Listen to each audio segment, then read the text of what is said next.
Good morning. I'm Billy Stiles filling in for Ray while he's out west on vacation. At least that's where he says he is, but I think I can verify that he did call me the other night from South Dakota. I'm here with Hacksaw. Getting Yeah, ready to it's talk. good to be here, Billy. Really Yeah, is. it's been quite a while. It has. So we're going to talk about a lot of stuff today. We've got a special guest calling in at 9 o'clock, Paul Zimmerman. We'll talk about some of his adventures around the world with roses, some of his around the world tours, gardening designs, and things in that nature.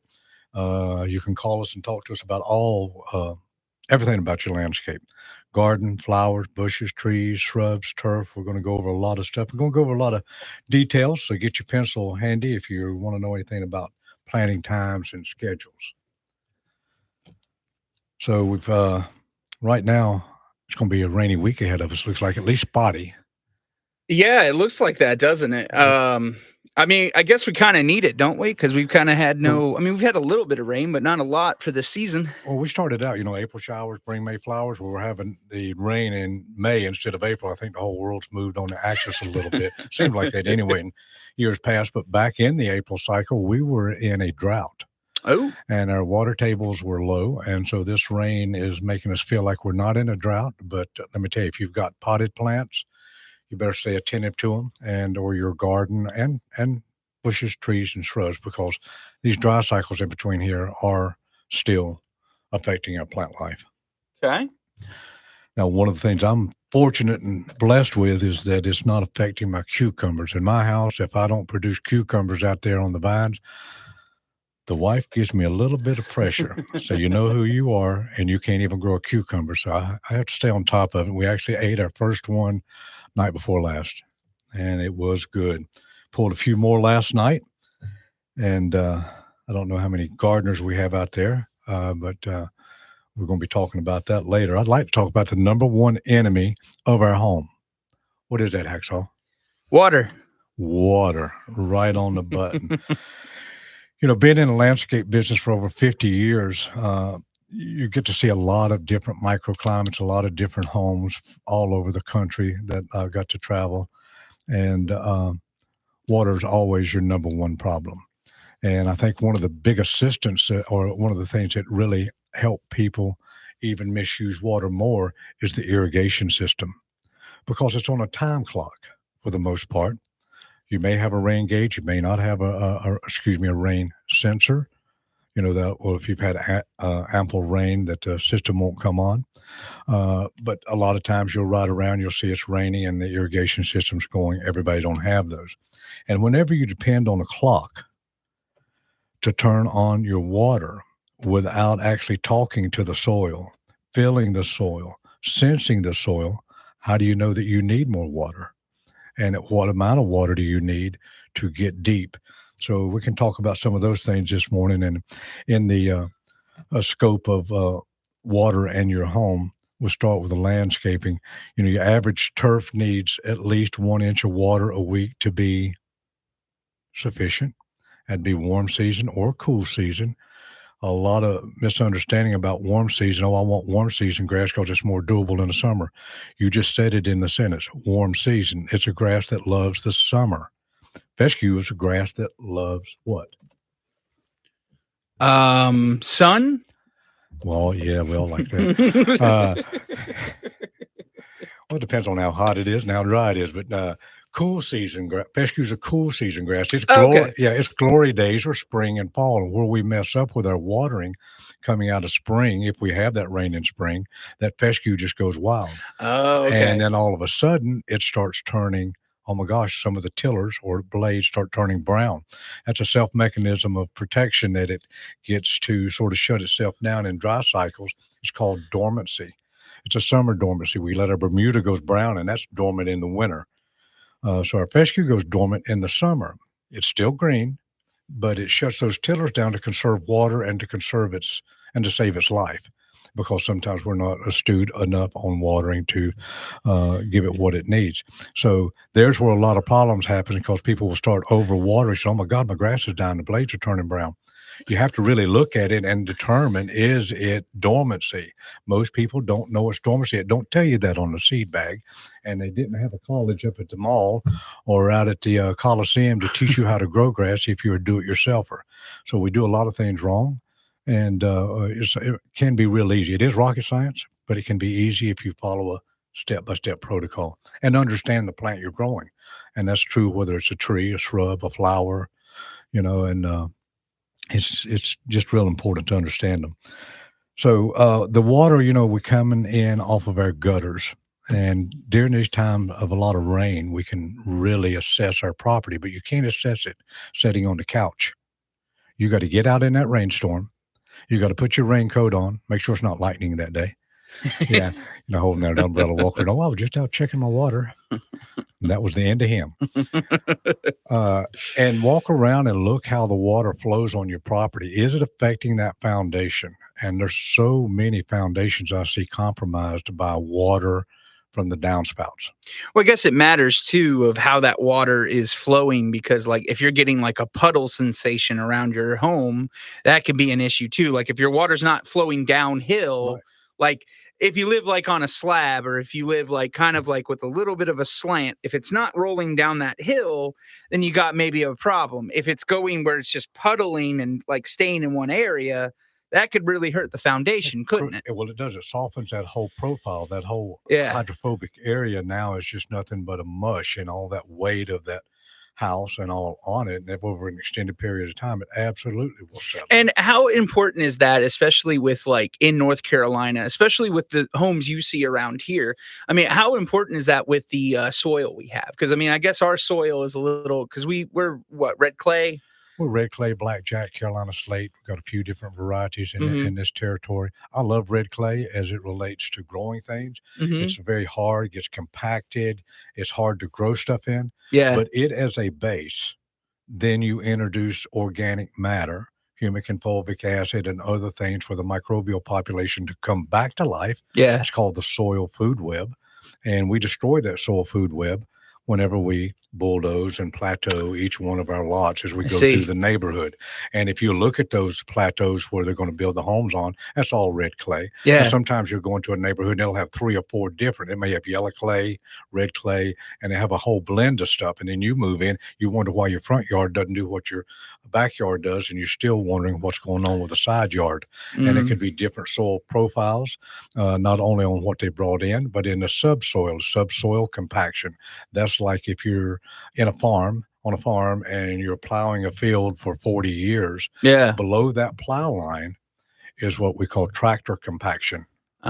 Because there's no aggregation. There's no porosity there. It's all compaction because of that repetitive activity. But when that water settles around your house, it causes pythium, it causes diseases in the turf, it causes foundation issues. And the big problem that I see all the time is the homes aren't sealed properly on the outside to keep the water from coming into the inside. And then I'll go to a home and been inspecting it, and I say, yeah, well, we just put in a pump under the house to pump out the water. And I say, okay, how come you didn't stop the water from coming in? So you're going to let that water come under the house. What's going to be under there? Ambient moisture floating in the air, which is going to really hurt your crawl, or not your crawl, or it can hurt your crawl space. Well, it'll hurt too. all of your floor joists, your powder mildew, the moisture retention from the installation will get heavy as it absorbs that ambient moisture, and you'll see it falling down, pulling down. So it's a big issue. Don't just put a pump under your house. Solve it. Encapsulation. Okay. I was not a big fan of those 30 years ago, and I understand and changed my mind on that probably 25 years ago. I do like the encapsulations. So let me ask you a question as it relates to structures of this moisture and stuff in the air. That's ambient moisture in the air. Humidity would be a good keyword.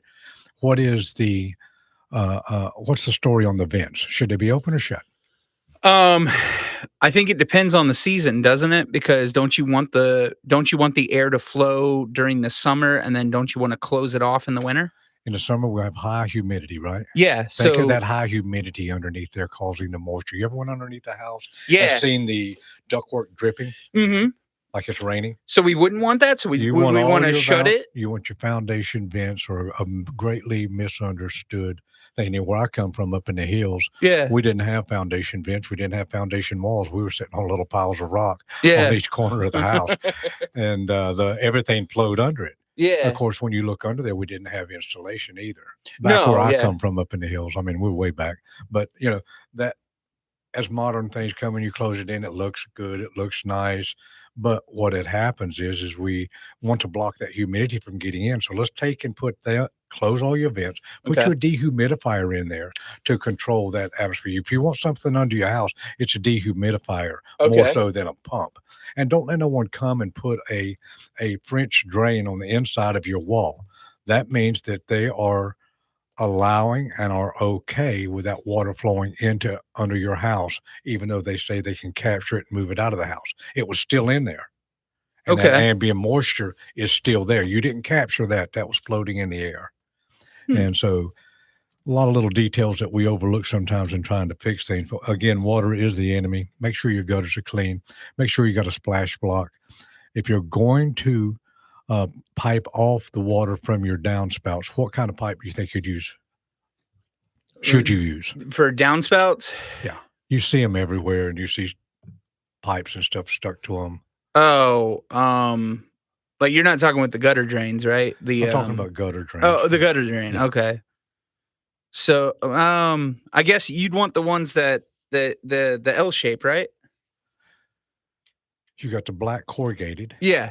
Okay. Now, when we put that in the ground, that's a plastic. And whenever you push Okay. it together, you could still take a straw and stick right into the next Yeah. section. Okay. So will the roots go in that same path. So now Oh. you've paid all this money and you've had this nice drain system put in, and nobody told you that the roots will penetrate those joints unless they're sealed. And 99.9% of the time they're not sealed, they're just snapped together. Yeah. So you need Okay. something a little bit more solid. And they're there. soft. And Oh. if you Mm. get them crunched or anything like that, and what's the number one thing about them that I dislike about them is you can't roto-rooter them if they get stopped up. Oh, you can't. That plastic, you rip it all to pieces. Yeah. So a PVC, a commercial drain pipe, put it in. It's an asset to your home. It's a value to your home, and it's going to give you lifelong water movement without issues. Now, what do you do to the end of that pipe? Is it dead man? So you got the pop up that Okay. then disperses the water out in the yard without it flowing out, or Yeah. it's just an open mouth. What do you do on the open mouth of a pipe? What should you do? Well, you need to make sure that stays on the pipe, right? So You want to make sure you that want it to stays secure open. it. Right. Um, You want to keep the rodents and you other want to things. keep that part clear, because if that's Right. not clear, then it's Then not going to back flow. up, back up Yeah. to the gutters into the So you house. want to make sure you keep, like, from any rodents making nests or anything in there or anything of that And nature. would you believe that we found nests this last year I could see that. about 80 feet up from the end of a pipe, in the pipe, the squirrel and his babies. Ooh. I don't know what they were using for light. It had to be dark in there. Oof. But yeah, so there's all kind of things gets in there, and they build a nest and stop that up, and then it backflows, and that backflow comes right out on your gutter. Well, you are listening to About Your House. As I said, we got Billy Stiles in today. We're going to take our first break here. Again, if you have any questions, if you want to talk about foundation and what we're talking about right now, or we're going to be talking about gardening as well, give us a call, 704-227-8986. We will be right back after this break.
Out Your House Radio. We'll be right back after a word from our sponsor.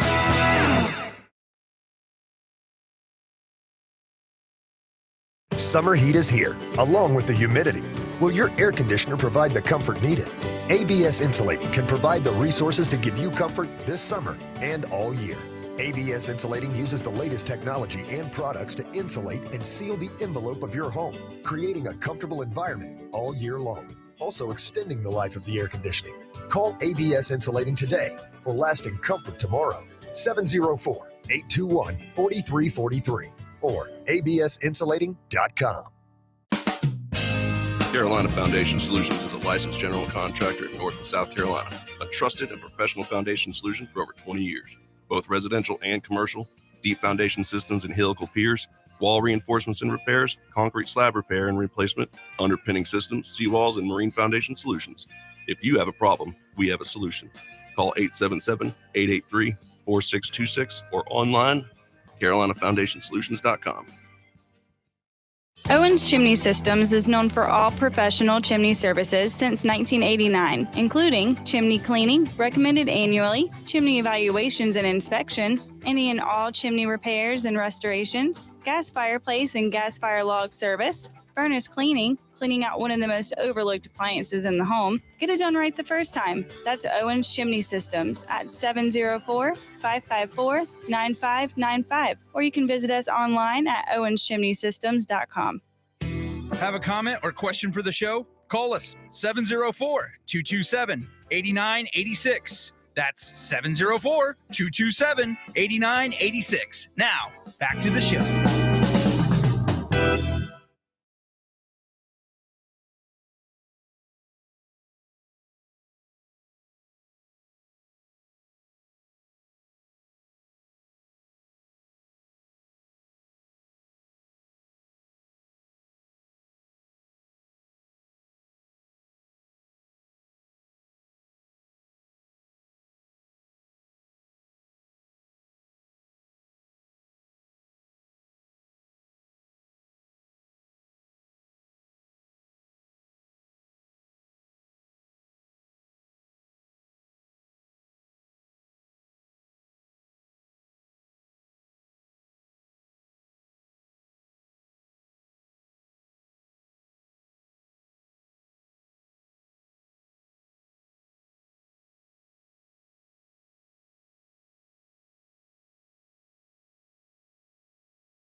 Welcome back. I'm Billy Stiles here with Hacksaw and Ray's on vacation this weekend. We started off talking about the dangers of water around your home and the foundation. We're going to move on to some gardening stuff here in a minute, but I would like to mention the thresholds and doorways of your home.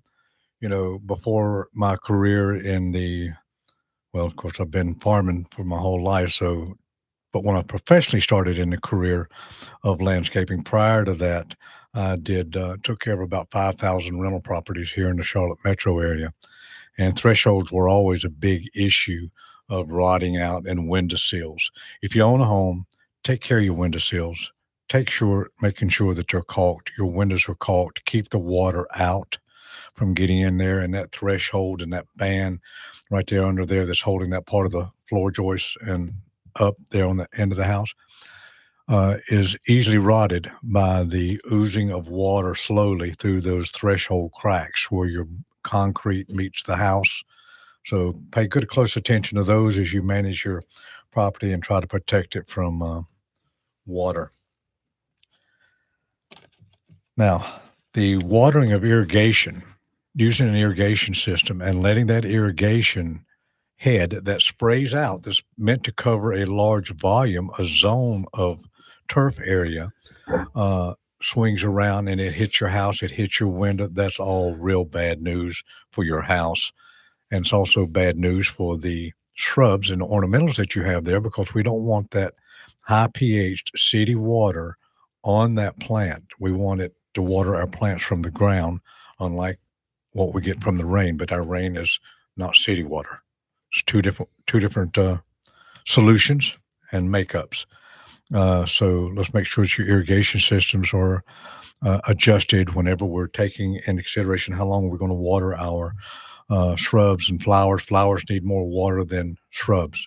Once a shrub and ornamental around your home, your foundation plants or your bedded plants are established, and you're feeding them with a good organic formula that's feeding the soil so that the soil is healthy that they're living in, then you're going to have the water holding capacity through the organic matter that's in there is going to hold that water from rain to rain.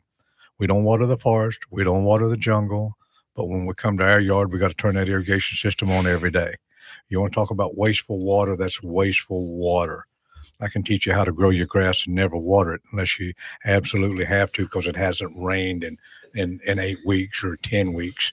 And then there's things you can do to protect it. Well, I think that also has to do, especially around here, with like the golf courses and stuff, because people see those golf courses and they think, man, they look really good, but that's a different irrigation system, of what that takes to create that grass. Well, you think about what you just said is exactly right. That soil was built. You inherited a house. You bought a house on red clay or Carolina slate or blackjack or whichever one you live in. But on that golf course, we may have a couple of feet of high porosity soil. Yeah. So there's no standing water. So we're going to go out there and golf whether it's raining or not. Yeah. Okay. So it's two different worlds. Mm-hmm. And also, I'd like to mention while we're talking about golf courses, whenever you hire a landscape group to come and mow your yard each week, and then you have the fertilizing or disease control, and they come every other month. Yeah. A lot of things can happen between when they were here and the next time that they show up. Absolutely. And so you can't expect that yard to be a golf course in looks because you're only doing it on a monthly basis. The golf course guys and gals are there every morning, 7 days a week, sun up to sundown, to try to keep the grass healthy and alive. And then you want to beat your landscaper up because your grass don't look perfect. Look, if you want it to be perfect, hire me.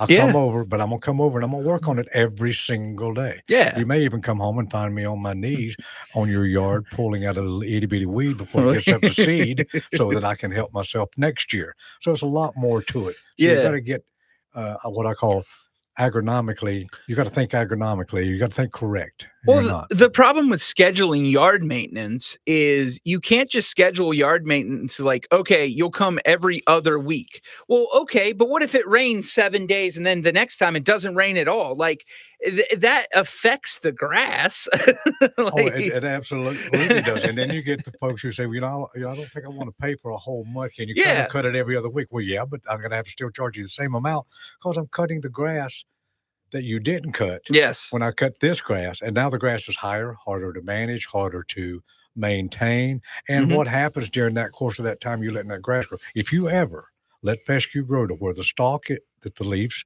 cut the tillers comes off of, that's the stalk. If you let that grass get big, now you're cutting the stalk. And when you look down at it, you got a stalk and little bitty old leaves around. It looks like a hay field or a field that you. So it's not going to look the same because you've destroyed the grass forever by letting it get too high. Well, it's basically like your hair growing. If you let your hair grow longer, so if you're used to short hair, right. But if you let it grow longer, it's never going to look the same when you cut it all the way short. That's exactly right. So it's the same way, right? That's exactly right. So you've got to keep that grass cut. And we're going to talk about that here in just a minute because I'd like to talk about the size, how high do you cut it? What's the best way to manage it? And I'm just going to give you a little bit of stats here let's go with fescue, okay? Okay. Bear with me here a minute. And we're going to talk about. So how popular is that in North Carolina, fescue? Like, fescue, is that I would say would be the dominant grass. That's the dominant. However, though we are in what's called or recognized as a transition state, meaning that we can grow the warm stuff, we can grow the cool stuff, because sometimes we have mild winters. But in the grass world, the warm season grass is from us south. What's the grass that you see that you're like, why are we growing this grass? This grass should not be here in North Carolina. Cause I know that there's neighborhoods that, take grass and they, try to manufacture a certain look and everything. Is there a certain grass that shouldn't be here in the North Carolinas that Well, where again, being in the transition zone, Mother Nature chooses, and she chooses to let both of them be dominant. Okay. If you're going to go a turf area and you want it to have one species in it, then make sure that whenever you go by Tifway or Tifway 419 or whatever the hybrid grass Bermuda that you're doing Yeah. is the same seed. I And when got you you. seed a warm season grass, you're looking at a long time. The best way to do that is replace it with sods or sprigging. Sprigging is where you let a crop get up long. You cut it, you harvest all of the runners that Yep. you just cut off with a mower. You cut them up and you go back and you sling them back over the bare areas and you do a watering protocol for a week and it'll self root. That's the quickest way to expand it outside of sodding it. Now, what was your question again, Axel?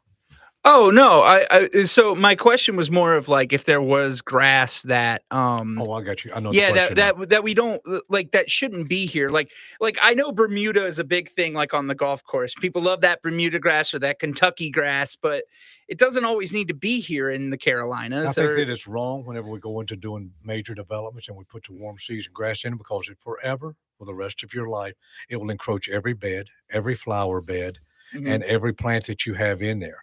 It's going to run right up into those beds. It'll be a constant maintenance. And then you're going to have people coming and spraying glyphosate, Roundup to kill it out. Now you're toxifying your soils. It is a major maintenance grass. You're not a golf course who has skilled people. And a lot of the communities who have landscape groups managing the mowing part of it, they don't do a proper edging, therefore allowing that grass, because it does have runners, to run all over the beds. The calls come in every week about, can you get this Bermuda out of my bed? I'm talking about every week. Yeah. It is a major thing. I like Huh. fescue because I can patch it, repair it, and fix it immediately. Yeah. With warm season grass, I got to cut it out and resod or patch it or sprig it for the fastest results. Another way that you can help your Bermuda spread, if you do have bare spots in it, making sure your fertility is right. It is a nitrogen lover in the summer where fescue is not. Fescue does not like nitrogen in the summer. Okay. But you can cut that grass 2 times a week, and now you're causing it to have a dwarf growth habit, and it'll start moving laterally or level across the ground and covering up those bare spots quicker by repetitive cutting. Okay. Well, that kind of it reminds me, basically, you're telling me the grass can kind of be like a weed of where, like, once you put is it a there, weed. it's just gonna. our favorite weed. It reminds me of like, so you're from my neck of the woods. There used to Right. be a place in Weddington before all the houses were built.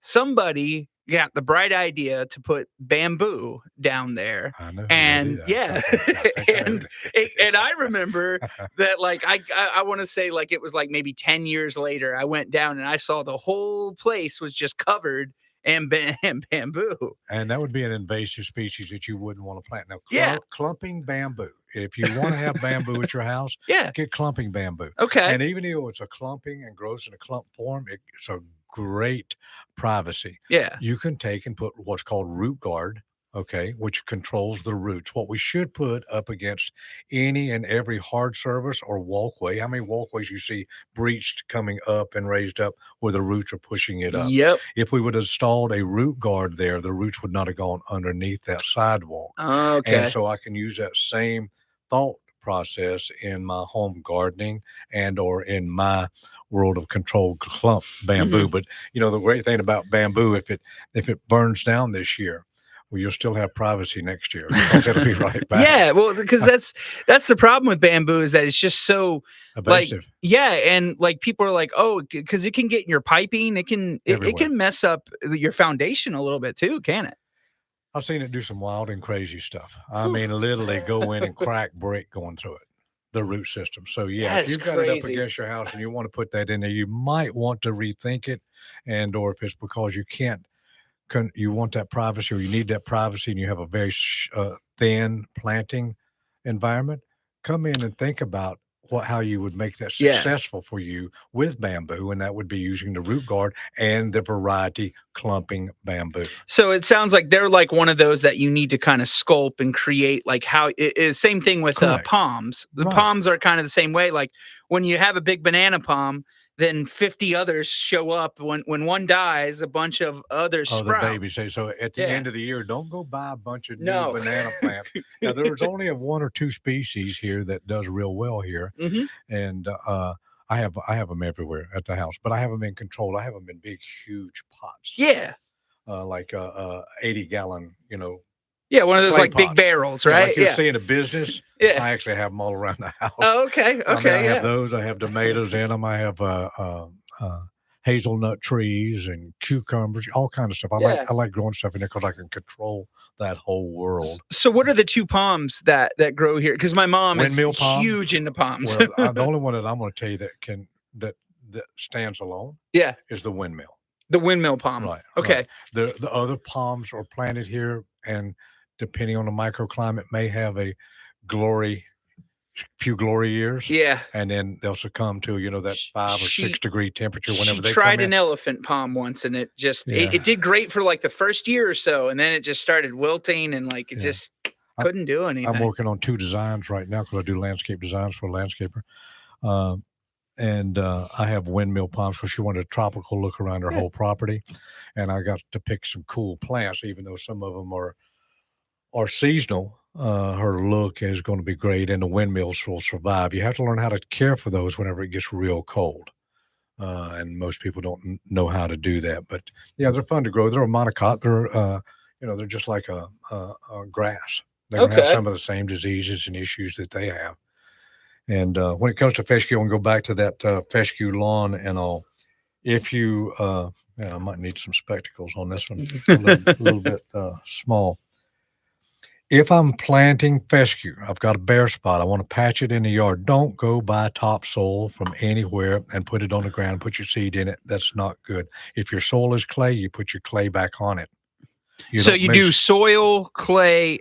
So you dig the hole, you put the soil in, Now, what are we talking about? Plants or or no, grass? so if I'm patching, so If if you're I'm patching, then what I would want you to do is to clean up all the debris that's there. Okay. And then if you had a stitcher, or something you can poke little holes in it, Okay. just lightly, cause look, anytime that you move that soil, Mhm. what did you just do? You cultivated weeds, yes, because weed seeds can lay in that soil for up to 100 years, depending on the variety. True. Crabgrass is 7 years. yeah, Okay. And so by cultivating that, your weeds may come up faster than your grass. Let them come up if they do. Stay focused on the grass. Your grass should be based on the numbers I'm getting ready to give you, not more is not better. It'll Okay. come up, look good. You'll get, all of a sudden, you go outside, you have a yard of the month sign in there, and little did you know that your grass looks so good, Mhm. but it's so close together that it's going to choke its own self out got with it. the heat because you have restricted the airflow. So let around those it. weeds come out, because if you let those weeds come out, then you can take care of You them. can just go out there and pluck them out if you Yeah. want to But if you slightly. But trim- even if you're yeah. pulling them out, you're causing more cultivation of more weeds. Got it. So you just got to be very picky Of if how you, you- if you want to win. Though, look, we're telling Mother Nature, look, you can't have no weeds, saplings, or nothing else on this piece of the earth. No more. Yeah. That's me and fescue, and they're just laughing and laughing at you because we're not in control. We're Yeah. just curators. We just try to do the job of getting it the way that we want it, or Absolutely. that someone's paying us to do it. But trying to help people understand that weeds are forever. Okay. If you call me and I'm not in the business no more, but if you call me and told me that you had weeds, I'm gonna say, "Oh, great, thank you for calling and let me know. I appreciate it. I've been waiting for something to come up." They look at you like, "Man, we got to fire this guy. He's an idiot. He really likes the weeds." I want to see the weeds come out. I want Okay. to take them out, and you don't want those weeds to come up and have what on them? A seed head. Yeah. Because when that seed head pops, like Poana right now, it's Mhm. over now. But when Poana was coming out and your yard's turning white with all that little grassy, fuzzy stuff, Yeah, on top of yeah. it, that's Poana. And every one of those seeds is going to be 10 times, gonna 100 go- times yeah, bigger oh. next year. Okay. So you always manage your So you take that weed risk. seed heads to get your weeds under control, Okay. along with selective treatments and on it. But now, if you're planting that fescue in that bare spot, if it's new with just raw dirt, you're going to put out 4 to 5 pounds per thousand. If it's an existing lawn here where you got to get into the fall planting, look, you don't need no more than 2 to 3 pounds per 1,000 square feet. Seeding depth is about 1/4 of an inch, roughly around there. And wait a minute, I'm off target here. I'm off target. I made an adjustment.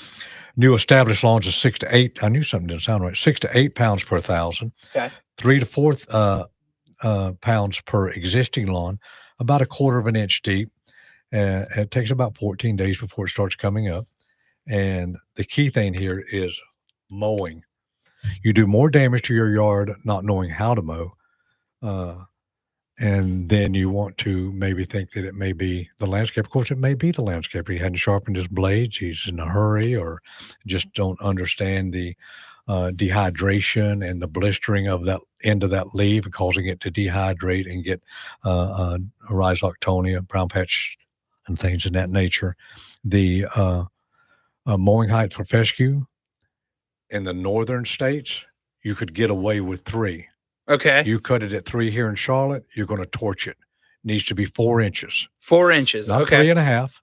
Absolutely not 4.5, but around 4 inches. Around you 4 could go inches. 4 and Okay. a quarter. I'd be okay with it if you was a repetitive cutter, cross cutting, picking all your clippings up.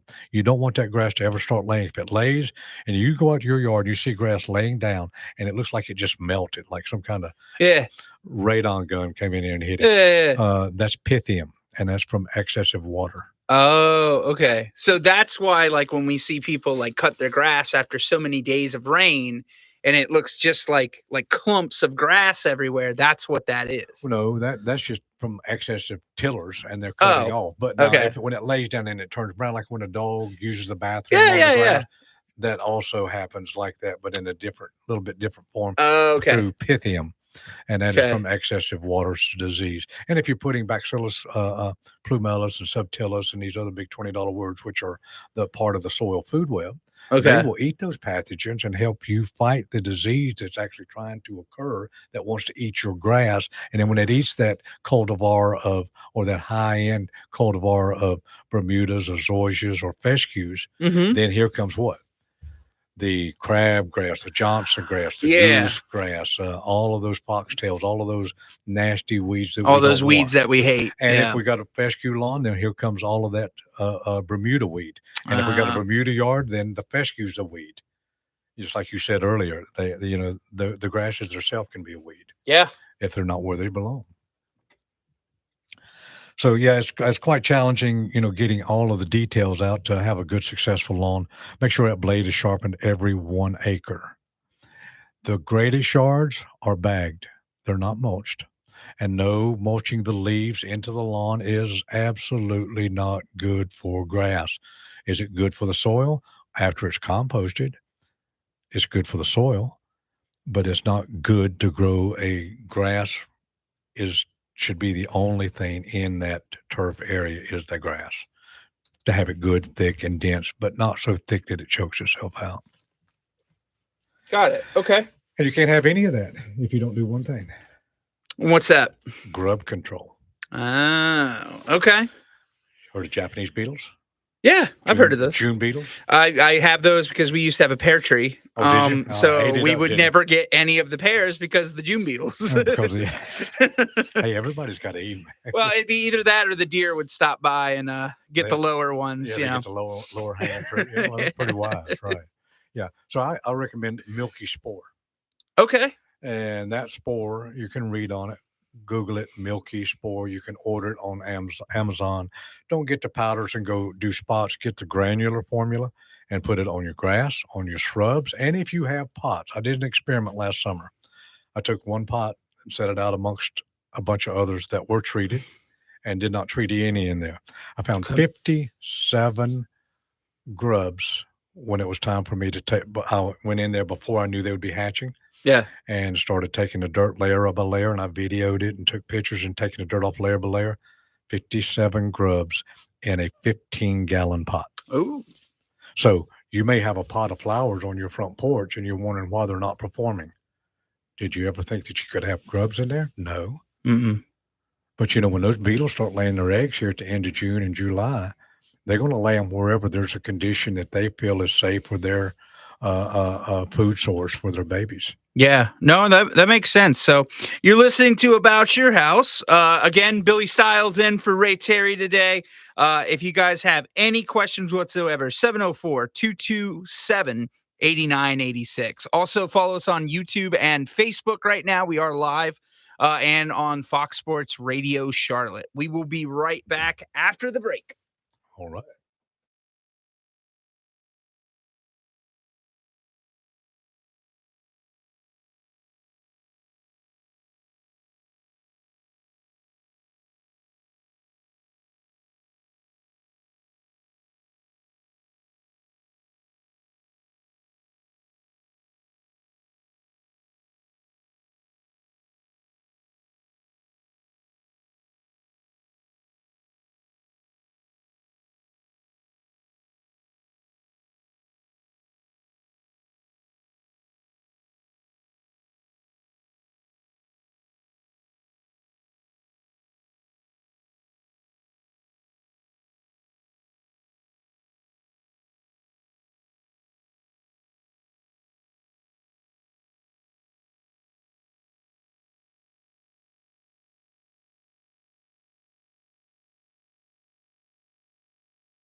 The show, go to our Facebook page, About Your House Radio.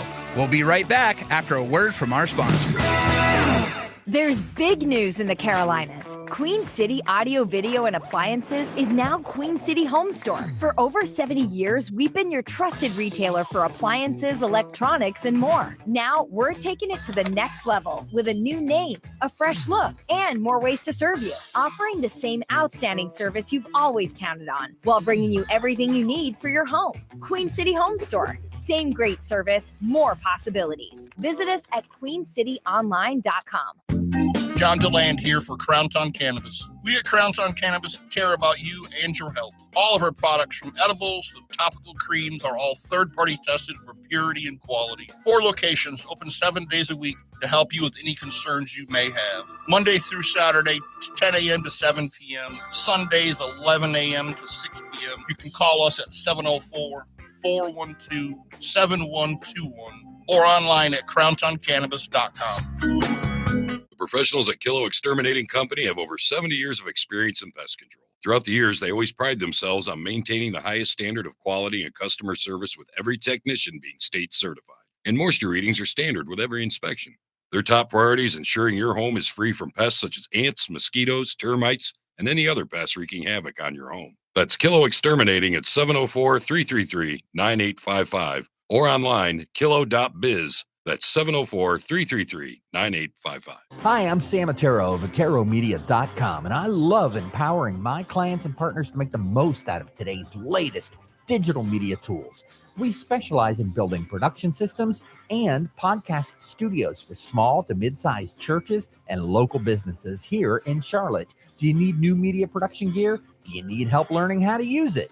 You're in great hands with our family business, Attero Media of Charlotte. That's ETTARO Media.com. Have a comment or question for the show? Call us 704-227-8986. That's 704-227-8986. Now, back to the show.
All right. All right, we're back. I'm Billy Stiles here with Hacksaw taking up the slack of Ray. The slack of Ray. I like The that. slack of Ray. Out touring the countryside of America. I guess he's Yeah. having a great time today. Well, I mean, he's enjoying all those monuments and everything. He's been talking about wanting to go see Mount Rushmore for years, which I'm so surprised as somebody like him, who's never, he never went to Yosemite, any of that stuff until like probably a few years ago. Wow. I mean, he's always just been a It might Charlotte. have been in his bucket list. He's just getting around Yeah. to it, right? I mean, he's always been a Carolina kid. I mean, I remember when I first met him, he was like, "Yeah, I've just never really been outside of Charlotte," and he started going.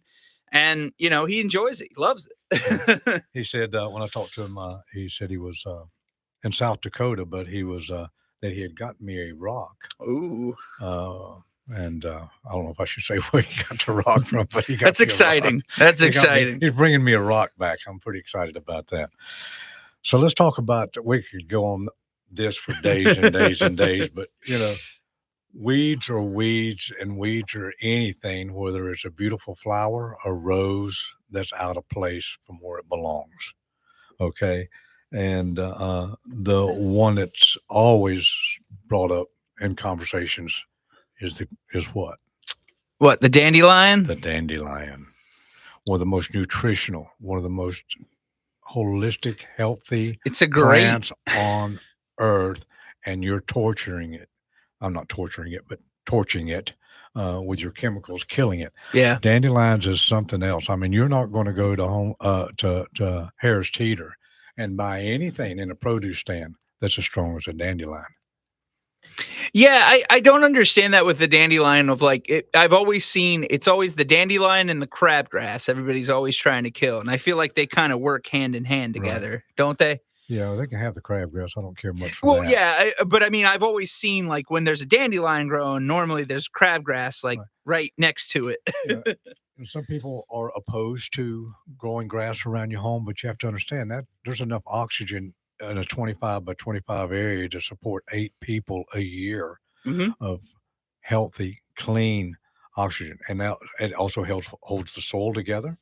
It holds the foundation soils together Okay. on the outside of the bed. So it's an asset to your piece of property. When you let it go to all weeds, then you start, if you really look at it, that soil abrasion is occurring, and you'll have the movement of that soil off of that spot year after year after year. You'll start seeing the exposure of the top of the foundation mortar or the footing mortar and other things going on because of that. So it's good to have grass around your property and to hold things together. Weeds are not that of an environmental statement. When I look at your yard and you've got it full of weeds, that's not an environmental statement. You do not have to have chemicals to grow healthy, beautiful, gorgeous grass. It can be all organic. Well, and You just got to do the labor and the time. yeah, and it's probably bad though that you're putting those chemicals, especially for the dandelion, because it goes into like, I mean, think of like, because most of the time where dandelions grow, they grow like on the edge right there next to your driveway and your grass. And the worst part there, that's where all that seeps into that soil and stuff. So all that stuff is just kind of going to stay there and nothing's going to grow there, or it's going to just be toxic. Yeah. Yeah. Like nothing's going to grow well there ever again. When you start killing the microbes in the soil, you start letting the soil starts becoming more compacted. And that lack of oxygen then just sort of spreads as a disease as it takes over a dirt area. By cutting off the oxygen, you're cutting off the life. Plants need that oxygen. So back to grass real quick, because I know we kind of touched on it for a second with the like brown spots in the grass, because I know you said that's the P word you said, the Dog urine is one. Yeah. And Pythium. the Pythium. Right. So is that also can that also be because of the chemicals you use and stuff? Can that cause like brown spots in grass as well? Or Well, I tell you, yes. When I'm using excessive nitrogen, I will promote. Prior to the rain starting back up in April, we already had fescue lawns turning black. If you ride around, you look at it, it's got that blackish tint to it. That's too much nitrogen. And in those Okay. glory days of the spring, if you're trying to impress your client, impress whoever you're doing this work for, that Mhm. your grass is green and gorgeous, and you make the misstep of putting out a high nitrogen to achieve that, you will pay the piper come summer. Mm. And with the high nitrogen will come on brown patch. And that's unlike Pythium, but it is a disease that will cause big die-outs of patches of it. Yeah. And nitrogen is nitrogen, oxygen, water, all the, it's kind of a bunch of different factors that bring on that brown patch. And, dull blades and carrying it from one lawn to the next is another. Yeah. So there's a lot of issues there. So we're getting a line here, and we'll talk about the diseases and stuff. You can start putting more of an organic type approach to fertility, and you want to start that if you're using a pre-emergent after February, you want to use a 007, and then that 007 doesn't have nitrogen in it, just has potassium, and then the pre-emergent to help suppress that crabgrass. So we're getting ready to come up on the top of the hour here with Paul Zimmerman. He's just called in, and we're going to take a tour around the world and the world of roses. Now, there's another plant that's a little bit taller than most weeds in our yard. Okay. And it's most aggravating to most everyone who's ever had one. And they misunderstand this plant, even though I'm not a big fan of it. Mm-hmm. And would you happen to know what that tree is? We've talked about it. It's not the kudzu. It's the gumball. Oh, the gumbo. Yes, because of the pricklies and stuff. Yeah. Well, they just fall all over the place to get it. That is The gumball. That is a living pharmacy. If you take that tree, Yeah. and you look at all the attributes that it brings to mankind, Okay. you can fall in love with one of the most aggravating trees in your yard or by Really? your pool or by your driveway where it's always dropping the gumballs. Absolutely. Look it up, understand it. That is one wonderful living. It supports our life. If Really? we take and know how to use it. Absolutely. So it's a very beneficial nuisance. It's a nuisance tree that will save your life. When those gumballs fall, though, what could we do with that? Like, could we mulch that Call up the and Southern put that Living back? Fall Christmas Show and ask them if they need some Okay. Christmas ornaments that they can paint and hang up. Because as far as I'm concerned, that's about all the tree's worth. That's all it's worth. Other than all the health issues, now you got to cut the tree up to get those. So Okay. it's a good tree. It's a good tree, even though it's aggravating. That's true about a lot of plants in our landscape. Yeah. And Well, they're prevalent around here in the Carolinas. Say Those that again, trees, the gumballs, like they're around here a lot. They're very prevalent. They're everywhere. They're everywhere. Yeah. It's got a beautiful bloom. Now you can take, if you are a mind to, and I've done it for people before, I can come in and inject an injection down around the flares of the bottom of the tree. Okay. Called snipper. Okay. And I have to do it at a very timely manner and directly when this flower is emerging on it, and there'll be no gumballs on that tree this year. Really? Yeah. So why does that do that? Does it stop it stops the development of the bloom. The snipper is sort of like, it's called snipper, but what it does, it goes up through the xylem and it comes up there and it just snips But it off. doesn't affect the growth of the tree at all because no, it would be a tree growth regulator. Oh, okay. And you do that through a basal drench around the trunk, dig a little trench around it and fill it up. That's one way. There's other ways that you can do growth regulators. Yeah. If I have a tree that's real sick, I might want to put it to sleep for a few years through the growth regulation and then work on its nutrition to get it healthy. But the key thing with tree health is making sure that we have a broad mineralization going into that soil, not fertilization. All right. So did I hear Paul call in? Yes, Paul's in. So we're going to take a quick break, top of the hour break here. And then we are going to get Paul on the phone and we'll be right back after this break. Again, if you guys would like to call in, 704-227-8986. Great. And we'll be right back.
All right. Well, you have no excuse not to be awake yet. It is now 9 o'clock, and we are in the second hour of About Your House, and we have had a great show. We've been talking gardening with our buddy Billy Stiles. Since Ray's out of town, it's just me and Billy today, and we're having a fun time here. So if you want to join the conversation, let us know. We are also on Facebook and YouTube. And of course, About Your House is brought to you by Queen City. Go check them out at queencityonline.com. New name, same great service. Also brought to you by Put Tools in Schools, connecting students to the tools of the trades and raising awareness of the many career pathways. Go check them out, puttoolsinschools.org for more information. Now, let's get back to the show with Billy Stiles. Welcome back. And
welcome back. I'm Billy Stiles, and joining us on the next hour and a half is Paul Zimmerman, our famous road Billy name Stiles. from down south a little ways.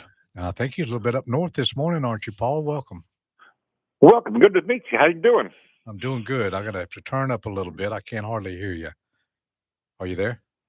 I'm here. Can you hear me now? Oh, that's perfect. Perfect. All right. Might have been my mic. Who knows? Hard to say. Yeah. So the magic of radio and cell phones. Right. Are you driving or are you sitting still? I'm sitting still now. I'm in my hotel room. I'm up in Roanoke, Virginia. Now you are.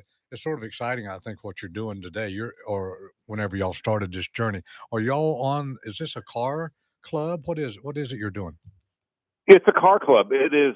So I've always been a fan of British cars, and the marquee in particular that I've always been a fan of is Morgan.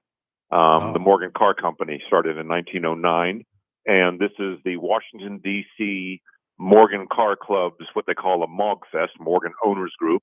It's the 53rd one, and they normally do them up around D.C., which is a little far for me. I'm in the upstate of South Carolina, but they did it in Roanoke, Virginia, which is not that far. And so three of us drove up yesterday from Hickory, North Carolina, where I met my two buddies, and we did the Virginia portion of the Blue Ridge Parkway, which was spectacular. Oh, yesterday was a great day for that, wasn't it?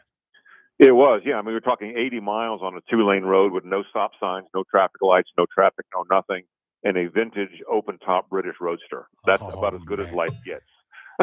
I got to let one of my guys off, turn around and go back a mile and let him take pictures as we're coming back to him.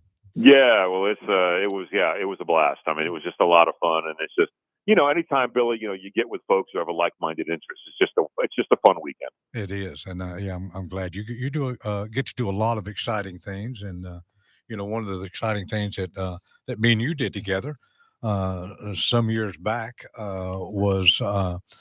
Of course, I think when we first met was at the Southern Living Show. Yeah, Southern Living Show in Charlotte, probably. Oh my goodness, that's telling your age there a little bit, isn't it? 15, 16, 17 years ago, somewhere in there. Yeah. And we went from there and had the pleasure of being introduced to Peter Bills. And me and you Yep. ended up going to London for the Chelsea Flower Show. That's right. Yeah, we did the Chelsea Flower Show together, which was a lot of fun. And we went there and we had, at that time, Peter had asked for an organic formula, which I'd created one, and we called it Good Morning, Good Afternoon, Good Night Roses, and got to have that Yep. there. Queen Elizabeth, I think, came to the gorgeous display of roses. You just have to be, I mean, the aroma in that outside venue was just something else. The Chelsea Flower Show is an international event. I think people from around the world come to it, don't they? Yeah, it is. I mean, it's the biggest flower show on the planet.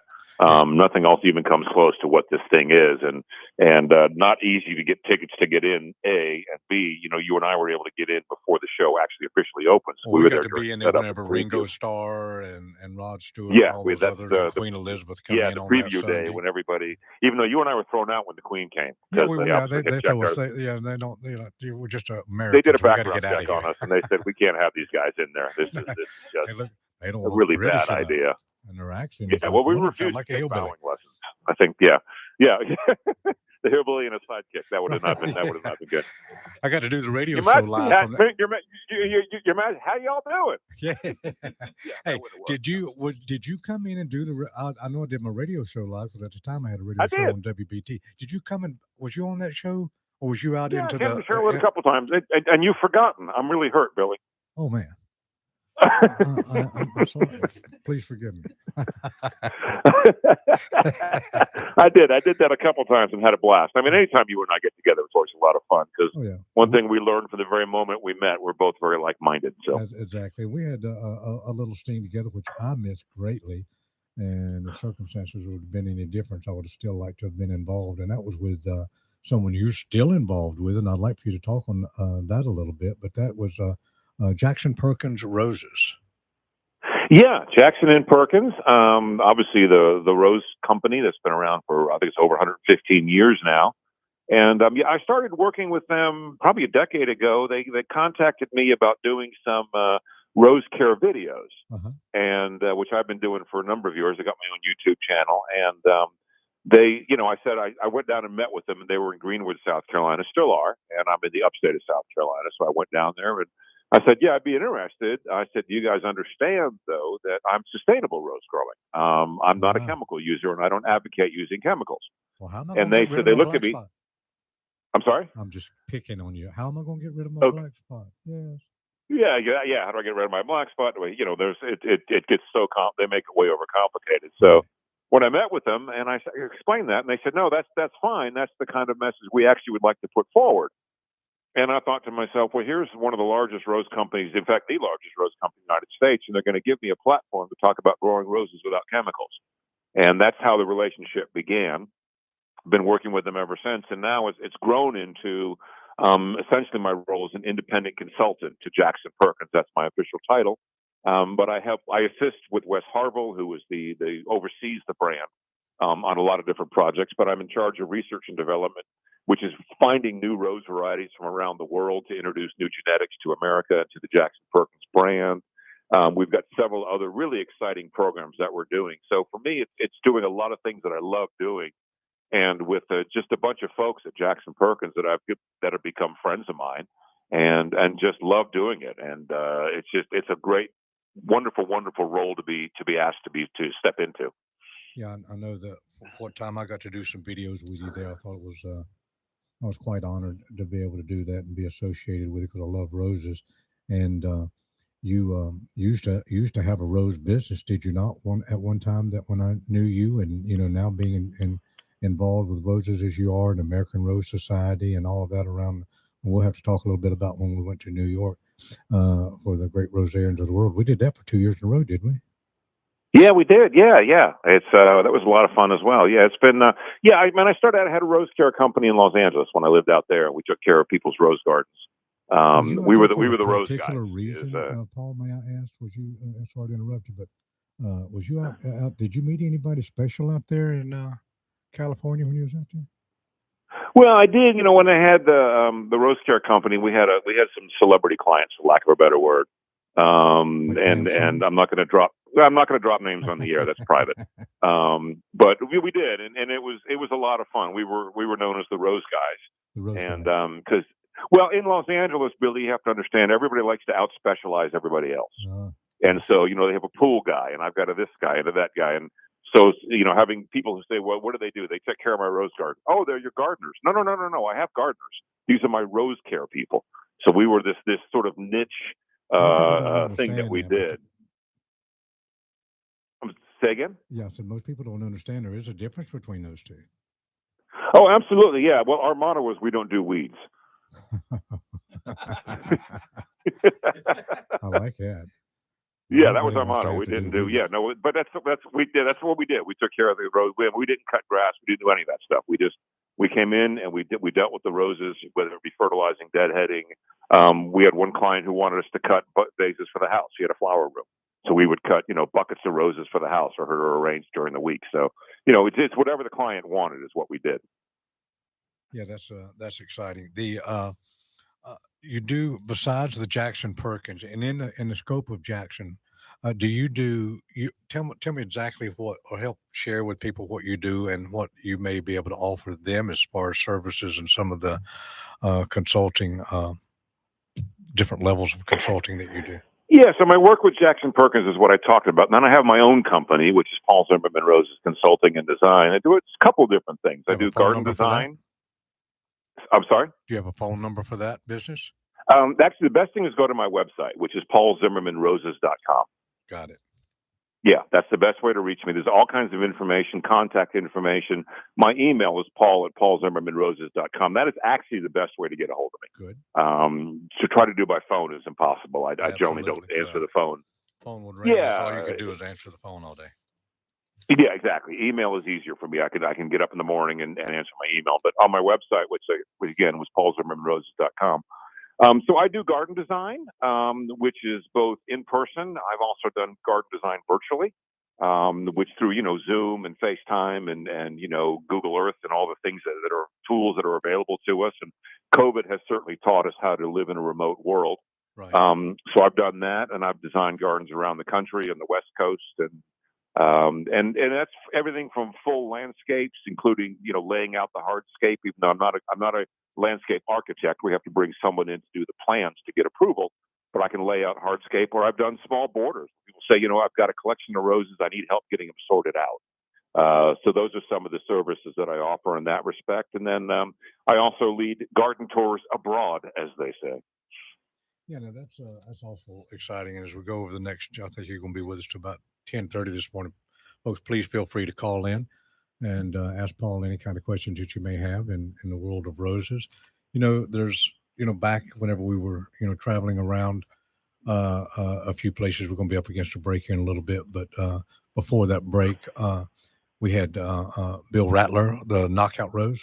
Remember when we? Yeah, Will Rattler. Yep. Yeah, he was up at, I think he was at both of the events in New York. Yeah, he was honored with the Great Rosarian Award. That was a conjunction award between the New York Botanical Garden and the Huntington Botanical Garden. And that prestigious ceremony was up in New York when he was honored. And then, you and I went up there, and your company actually sponsored the event. We did. Yeah, and yeah, and that was fun. It was a fun weekend. Yeah, it was fun. It was a fun weekend. Meet a lot of neat people. So I was on the back of the bus, and me and Bill were sitting at the back of the bus, and we were getting ready to go out to Brooklyn. They was going to take us a tour through there to show us where Spike Lee and other movie stars had grown up. And as we were heading over to the, I think we were heading to either Brooklyn or Queens. Wait a minute. I think that was actually the New York Botanical Garden. Was it the New York? Yeah. Yeah. And so he was. I said, Bill, we got a little bit of black spot coming in on those knockouts down there in the North Carolina area. Oh no, Billy, that's not going to happen.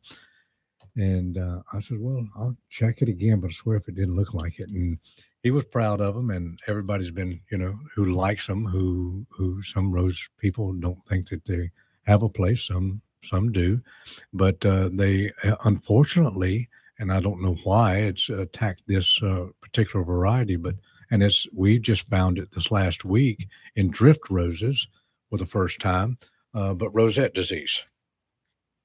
Yeah, and we can talk about rosette disease maybe after the break. Spend a little time on that because I actually would like to, because a lot of people, there's a lot of stuff out there that is, Misinformation. yeah, I mean, BS, and I don't mean black spot by that. And I think it's important to get out correct information so people don't get scared about that. So I'd be more than happy. I've done a fair amount of work and studying. I'm also working with Dr. Mark Wyndham, who's one of the leading authorities on rosette disease in the country. It's not as frightening as people think, and I think I would love to spend some time with you, Billy, just kind of putting some nasty myths to rest on that.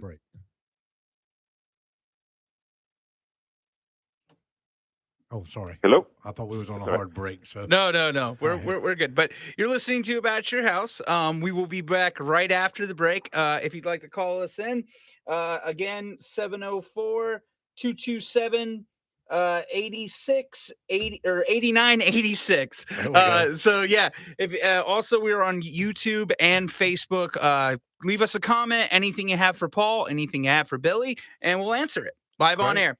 We'll be back right after this.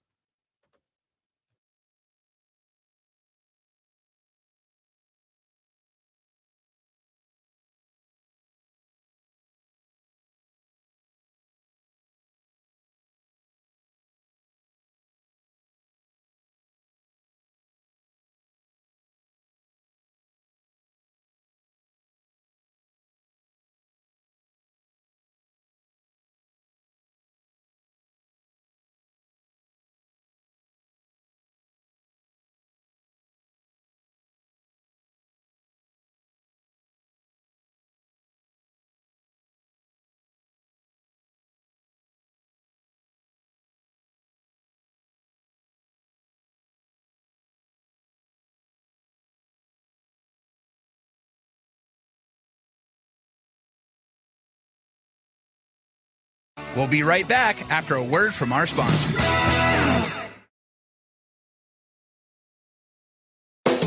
Mike Libretto here, owner of Libretto's Pizzeria and Spinello's Pizza. I opened my first pizzeria in New York City in 2004. Not long after that, I took my passion to Charlotte, North Carolina, serving up a taste of New York City with great pizzas and authentic Italian cuisine. Come in, relax, and enjoy Libretto's Pizzeria, located off Johnson Road in the Ballantyne area.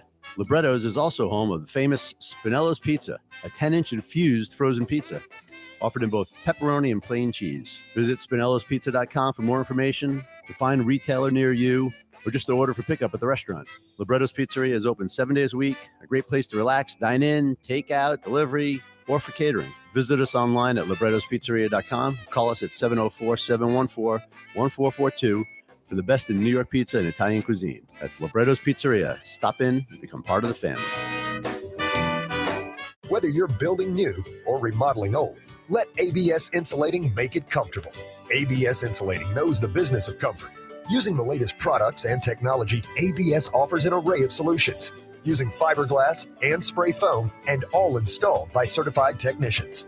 ABS Insulating has been saving energy dollars with great customer service for over 30 years. They're a leader in the industry. Call them today, 704-821-4343 or absinsulating.com. There's big news in the Carolinas. Queen City Audio, Video, and Appliances is now Queen City Home Store. For over 70 years, we've been your trusted retailer for appliances, electronics, and more. Now, we're taking it to the next level with a new name, a fresh look, and more ways to serve you. Offering the same outstanding service you've always counted on, while bringing you everything you need for your home. Queen City Home Store. Same great service, more possibilities. Visit us at queencityonline.com. For all the do-it-yourselfers out there, when it comes to pest control, it is important to remember that while pest control may seem simple and straightforward, there are many intricacies and nuances to the process that help ensure it's done properly. So as with most things in life, if you're going to do it, might as well do it right. Call Kilo Exterminating Company today. They're glad to help. That's 704-333-9855. That's Kilo Exterminating and Pest Control at 704-333-9855. Or online at kilo.biz. Have a comment or question for the show? Call us 704-227-8986. That's 704-227-8986. Now, back to the show.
Welcome back. I'm Billy Stiles, filling in for Ray Terry here with Hacksaw, and we have a guest, Paul Zimmerman, talking roses. And feel free to give us a call in if you have any questions, or Paul and or me in the world of gardening. Hey, Paul, Yes, you with us? I am here. All right. So we want to ask you a few questions, and then we want to, or just for the audience information, to make sure that they're hearing that. And then we want to get into that rosette disease, maybe in detail. Sure, happy to do it. You know, because I mean, it is rampant, and we'll get into that in a minute. I want to say something about azaleas in that. Yeah. No, so Paul, where can people find you? If they Google Paul Zimmerman, what will they find? Yeah, no, if you Google me, you'll find it at my website, which is paulzimmermanroses.com. That's the best place to find me. Good. Because that's sort of a central, it's Paul Zimmerman Roses World Headquarters. Oh, and wow. That's that's South a Carolina central and place. around the world. Yeah, exactly. Yeah, spreading joy and blooms everywhere you go. Follow the pedals, and you'll find him. But that's, you'll find information on my consulting, design, garden, everything is there. The other good place to get a hold of me if you're on Facebook, I have a group called Paul Zimmerman Roses Gardening. We just passed 22,000 members. Hallelujah. And yeah, well, and what I did with that, and I want to emphasize this if I can for a minute. Sure. A lot of people who get into roses for the first time, they ask the basic questions, and then some rose snob comes along and says, well, gosh, you should know that. No, they're a beginner. They don't know that. That's why they're asking the question. Correct. So Paul Zimmerman Roses Gardening on Facebook is a safe space to ask the very basic question that you want to ask. And I monitor that site 5 or 6 times a day. Wow. And if you come in there and you slam one of my people who's coming in there and being a guest, I will throw you out of there. So if you're Paul. a new rose gardener, and I'm out of it. That's right. That's Billy, what it should be. yeah, I mean, Billy, you and I are the same way. We want to make this information accessible to people who are new. We don't want to scare them, Right.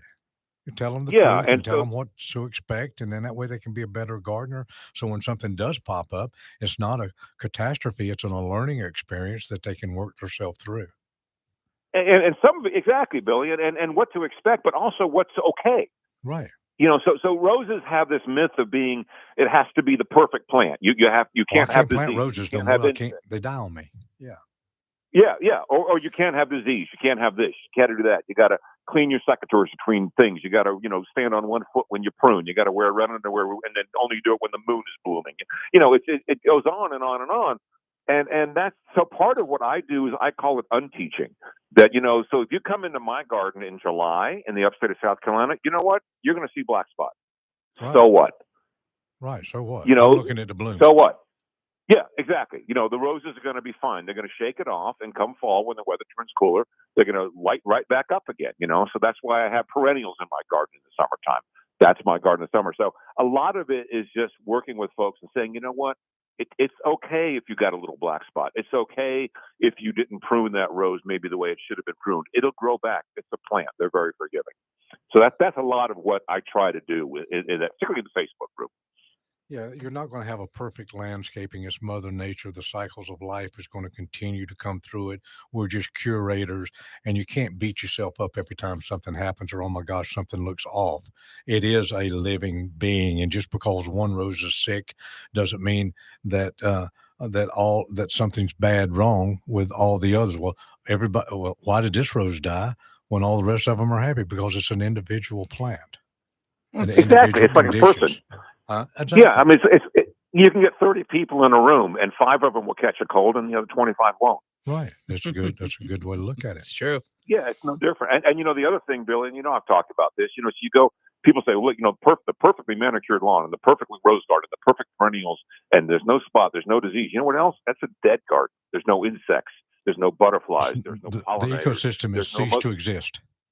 Exactly. Yeah. There's no microbial activity in the soil. There's all the things that you need that nature provides is gone, and that's not a garden anymore. That's just you might as well just put out plastic at that point in AstroTurf. And then the perception is that you want all this stuff sprayed. You want everything killed. You want everything green. And if that person, the curator, the caretaker, is using all the toxins and all the stuff that creates a false environment, it's not a real landscape. It's a plastic one, and we're living within that plastic, and then everything after a little while starts collapsing because the soil food web, the foundation of all life, has been destroyed. And then they blame you because you didn't put enough chemicals or whatever. But the actual actions of what you were doing to try to get that eye candy was actually undermining the long-term health of those plants. Yeah, and what they want you to then do is, well, now you have to add more fertilizer. Well, who's in the best interest of and water? Well, whose best interest is it to add more fertilizer? The fertilizer company. Exactly. Hello. Yeah. Well, let me go put. Yeah, there's no magic in a bag of fertilizer. My old saying. It's just no. I mean, at the end of the day, Billy, the best gardener is Mother Nature. Amen. And, always. And what we can do is what I've learned to do is learn from Mother Nature. What are Mother Nature's rhythms in my garden? Right. And I work with the rhythms that Mother Nature. And your garden is unique because it's in a unique microclimate, whether it's be behind your house, in the forest, or wherever it's at. It's not like everybody else's. It's yours. So that's where you want to learn how to support your microclimate of happiness and bloom. Yeah, exactly. And I'll give you an example. So, in the southeast, particularly this side of the Mississippi River, we've got what are called Japanese beetles, which most your listeners are going to certainly know what it is. I don't need to go into what they are. So there's no natural predator for the Japanese beetle in the United States. I mean, there are some birds will eat them, and there are assassin bugs will, and a few things. But end of the day, there's no natural predator. So they show up in July in my garden in the upstate of South Carolina. So the products that they recommend, as you well know, to kill Japanese beetles, kill indiscriminately. One of the products claims very proudly it kills over 500 different kinds of insects. Great. Yeah, you could have stayed in the house and closed yourself in the bathroom and maybe not had to deal with putting that old toxic stuff all over the place. Yeah. And how many of those that you just killed in that 500 span were beneficial insects that would be eating other insects in your garden? Probably 499 of the 500. Probably so. Yeah. So here's what I do. So I learned. July is when the Japanese beetles show up in my garden. July in the upstate of South Carolina is very hot and very humid. Yes, my roses go into a semi-dormant period during that time. That's what roses do with the heat of the summer. So what I do, and now Japanese beetles are drawn into your garden by the scent of the flower.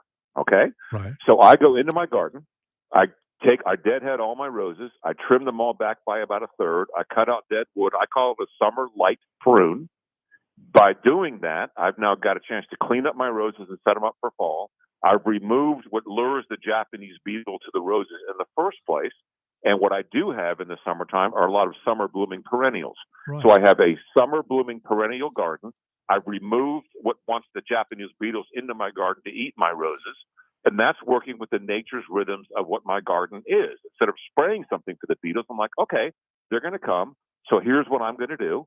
And I'm going to try to eliminate what they want and deal with the Japanese beetles that way. That's working with the rhythms of your space. Right. And, so many people who, me being in the service side of the landscape world with the majority of my professional career, I saw that every day. And it's people want to have this glossy, pretty, beautiful picture and don't understand the maintenance, the care that you just described that you're giving those plants. Whenever you drove and got home today, you looked at your garden and you says, okay, I've got this to do, and you do it.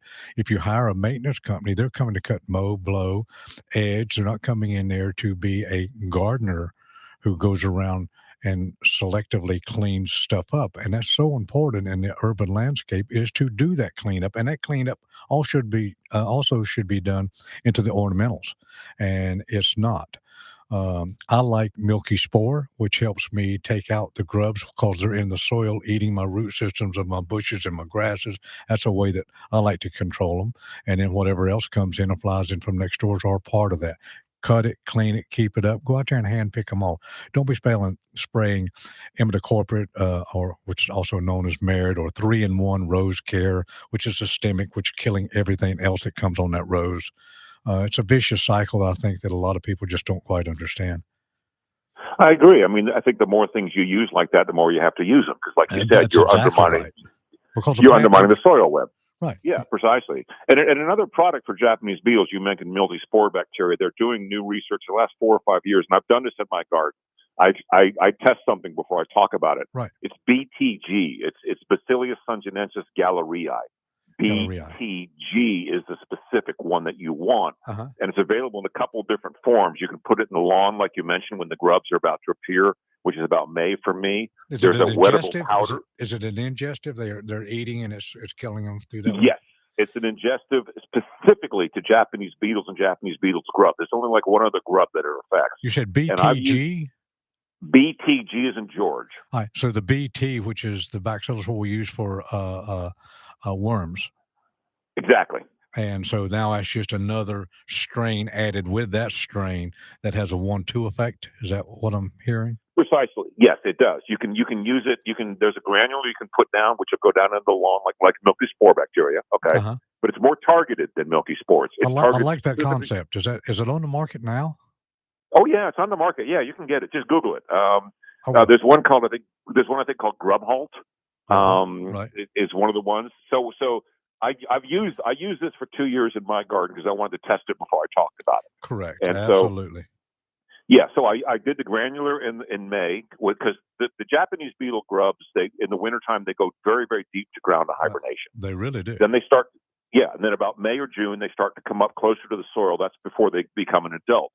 And that's when you can get them with the BTG granular in your lawn because they live in the lawn. They don't live in the garden bed. They live in the lawn. Right. And that'll do a lot of the grubs then. Then they emerge from the ground. They become the juvenile, then the adult Japanese beetle. That's when you see them on your plant material.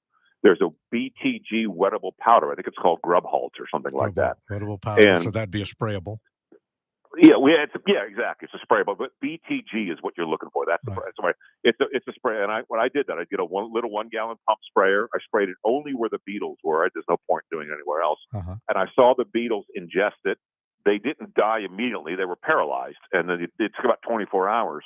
But what happened was I would see butterflies, pollinators, and everything else there where I had sprayed the BTG, and it did not affect them at all, which is what I was really after. And that's what real gardeners should be doing. It should be using selective and companion planting and being more. Sometimes it takes a little bit more labor, a little bit more time, but you'll have such a greater garden. And I'm actually going to, Billy, I'm going to push back a little bit. You say it takes more time. It takes less time to garden organically than it does with chemicals. That's one of my sayings too. I may have misspoke there because when you got everything in sync with Mother Nature, the beneficials and everything that's in there. I use companion planting.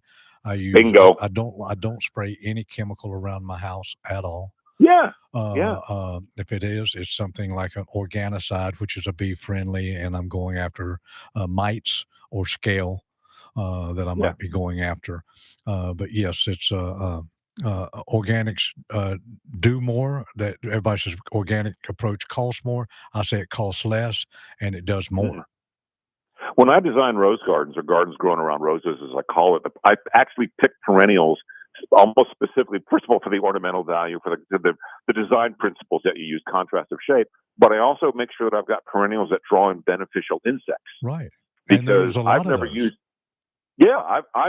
an insecticide in 25 years on our farm. And I've got anywhere from 200 to 300 roses at any given moment. I don't have mites. I don't have thrips. I don't have aphids. I have a little bit, but the minute I get aphids, but Mother Nature's. I get hoverflies, I get ladybugs, I get praying mantis. Everything shows up and deals with my insects.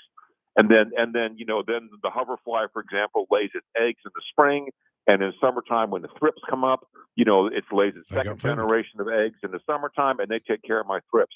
I don't have to spray an insecticide because nature, which I've encouraged, I've created that environment for nature to come into my garden and take care of my insects. But I get some insect damage, but I let nature deal with it. So in other words, I'm not spraying an insecticide every single week or every other week. So I've now saved myself hours of labor by letting nature do my job for me while I'm, sitting on the front porch having a beer.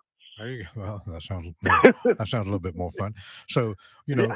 in caring for all of our plants, roses, bushes, trees, shrubs, garden, all of that, keeping all of that harmony together starts with a healthy soil.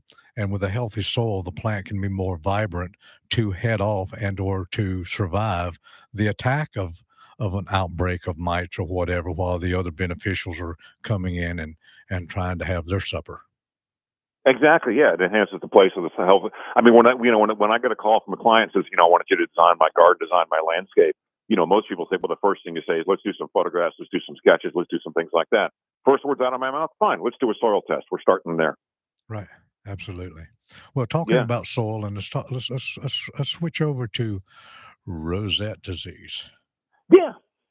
and give us Yeah. a breakdown on our audience, a breakdown on that. If they have roses, I took a bunch of pictures and I found rosette on azalea 5 years ago. I don't know how or why it happened, but it was in amongst a bunch of knockout roses, and it was all over it. I'll share that with you sometime. But go ahead. Yeah, take a look at that. Yeah, so rose rosette disease, the symptoms of it are what they call a kind of an odd growth pattern on roses. It's generally witch's broom is the term that we use. The leaves become very elongated, very thin, hyperthorniness, lots and lots of thorns all of a sudden in a misshapen pattern. The canes sometimes will be fatter. Right. You'll also see, and you just see misshapen, really weird witch's broom type growth. And you've got to have at least 2 or 3 symptoms present. It's often mistaken for herbicide damage. So you do Right. have to be aware of what you're dealing with there. And I've got some videos on my website where you can go look And tell at us that rose rosette website again disease. for somebody that may just tuned in, that they can go Yeah, check that's you out. PaulZimmermanRoses.com. There's several different web videos. Some are very short about the difference between like new growth, which is red wine colored, and rose rosette disease, which is often red wine colored. I Right. did that one. There's a long video with Dr. Mark Wyndham, Dr. Kevin Ong, and Dr. David Byrne. It's an hour long. It's Wow. called Rose Rosette Disease. Well, it's a very in-depth study of rose rosette disease. So if you want to get wonky, go watch that video. But the bottom line is that's the symptoms. That's what you look at. You see those kind of symptoms of that witch's broom. And if you're not sure, you can just go to my Facebook group that I talked about, Paul Zimmerman Roses Gardening, post photographs, and I've got experts on the field, and we will tell you if it's rose rosette disease or not. So that's important as well. So that's the first thing is okay, what is it? That's Right. the symptoms of it. How do you get it? That's the second thing. Right. There's a very specific mite that it's I can never pronounce the name of it correctly. It's thinking arachnoid mite or something I along know those it. lines. Yes, Arachnoid that's mite. right. Yeah. So it's a very specific mite that draws in rose rosette disease to your garden. So that's the other thing to learn about. Now, there's some things about the mite you need to understand. A, the mite cannot fly. B, the mite is blind. C, the mite can only live on roses. And this is by scientific proof. It can only live on roses. So there's a couple things you need to understand with that. So by doing that, so if the mite is blown into your garden, it's the wind that blows it into your garden. It cannot fly. That's important to understand.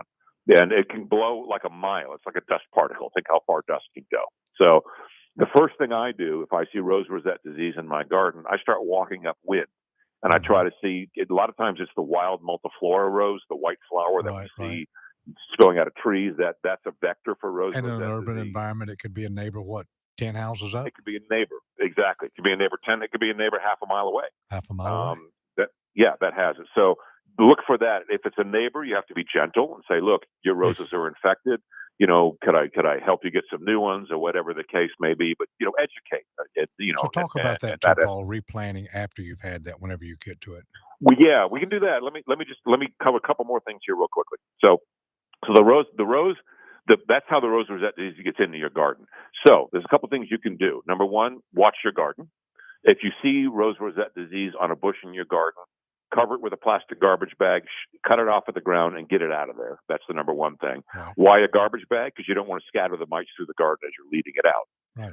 Okay. The other thing is, remember I mentioned that only lives on roses. Right. Barrier plants. Anything but a rose is a barrier plant. So if you have plant upwind of your garden, plant exactly what you just said. Plant hemlocks or evergreens upwind of your garden. There's a barrier to prevent them from blowing into your garden. Mm-hmm. Perennials between your roses are barrier plants. It can help spread the disease from coming. So then you get the disease. If you get it, I hope you don't, but I've got it in my garden. I don't worry about it. Dig the plant out. You get in there, take out as much root material as you possibly can, but you can plant a rose and in explain a hole why. that had rose. Because you just want to make sure you get rid of any potentially infected material in there. And anytime you take a plant out, you want to get much of the old root system out because it'll rot. Correct. And it's not really what you want in there. But in terms of planting where a rose was with rosette disease, you can do that within a couple of weeks. Good. We're up against a break here, Paul. So let's hold that thought. And then I want you to finish up on that rosette disease and we'll move forward. Thanks. Okay.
Owens Chimney Systems is known for all professional chimney services since 1989, including chimney cleaning, recommended annually, chimney evaluations and inspections, any and all chimney repairs and restorations, gas fireplace and gas fire log service, furnace cleaning, cleaning out one of the most overlooked appliances in the home. Get it done right the first time. That's Owens Chimney Systems at 704-554-9595, or you can visit us online at owenschimneysystems.com.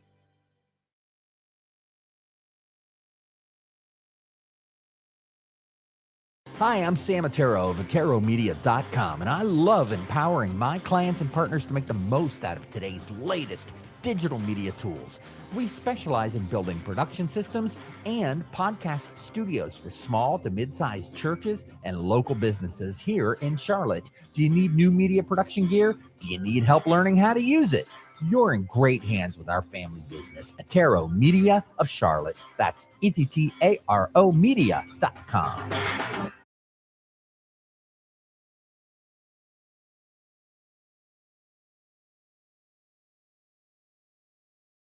Let's face it, we do not like bugs and especially spiders and ants. Unwanted pests in the home are not only creepy, they can also spread sickness and cause significant damage to the structural integrity of our homes. Kilo Exterminating has been taking care of pest control problems in the Charlotte area for over 70 years with award-winning customer service. Moisture readings are standard with all crawl space inspection. Call Kilo Exterminating at the first sign of infestation, 704-333-9855, or online at kilo.biz. Again, that's 704-333-9855.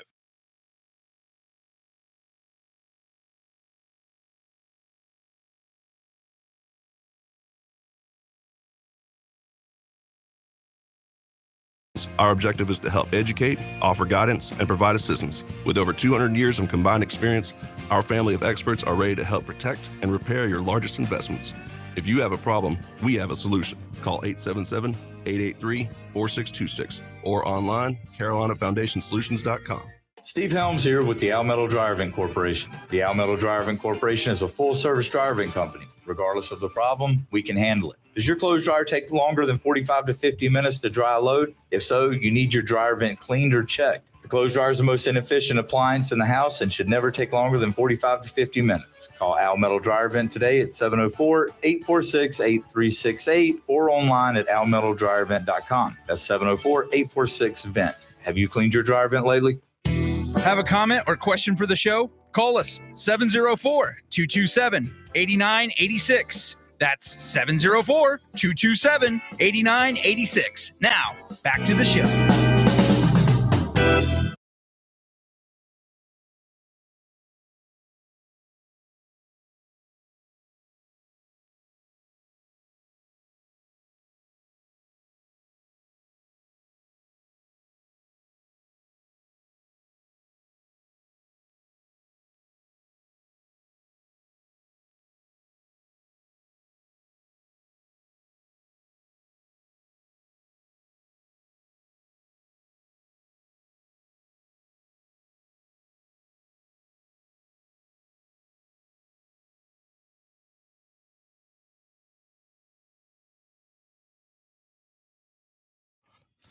Welcome back. I'm Billy Stiles, filling in for Ray Terry, and we have with us today Paul Zimmerman of Paul Zimmerman Roses.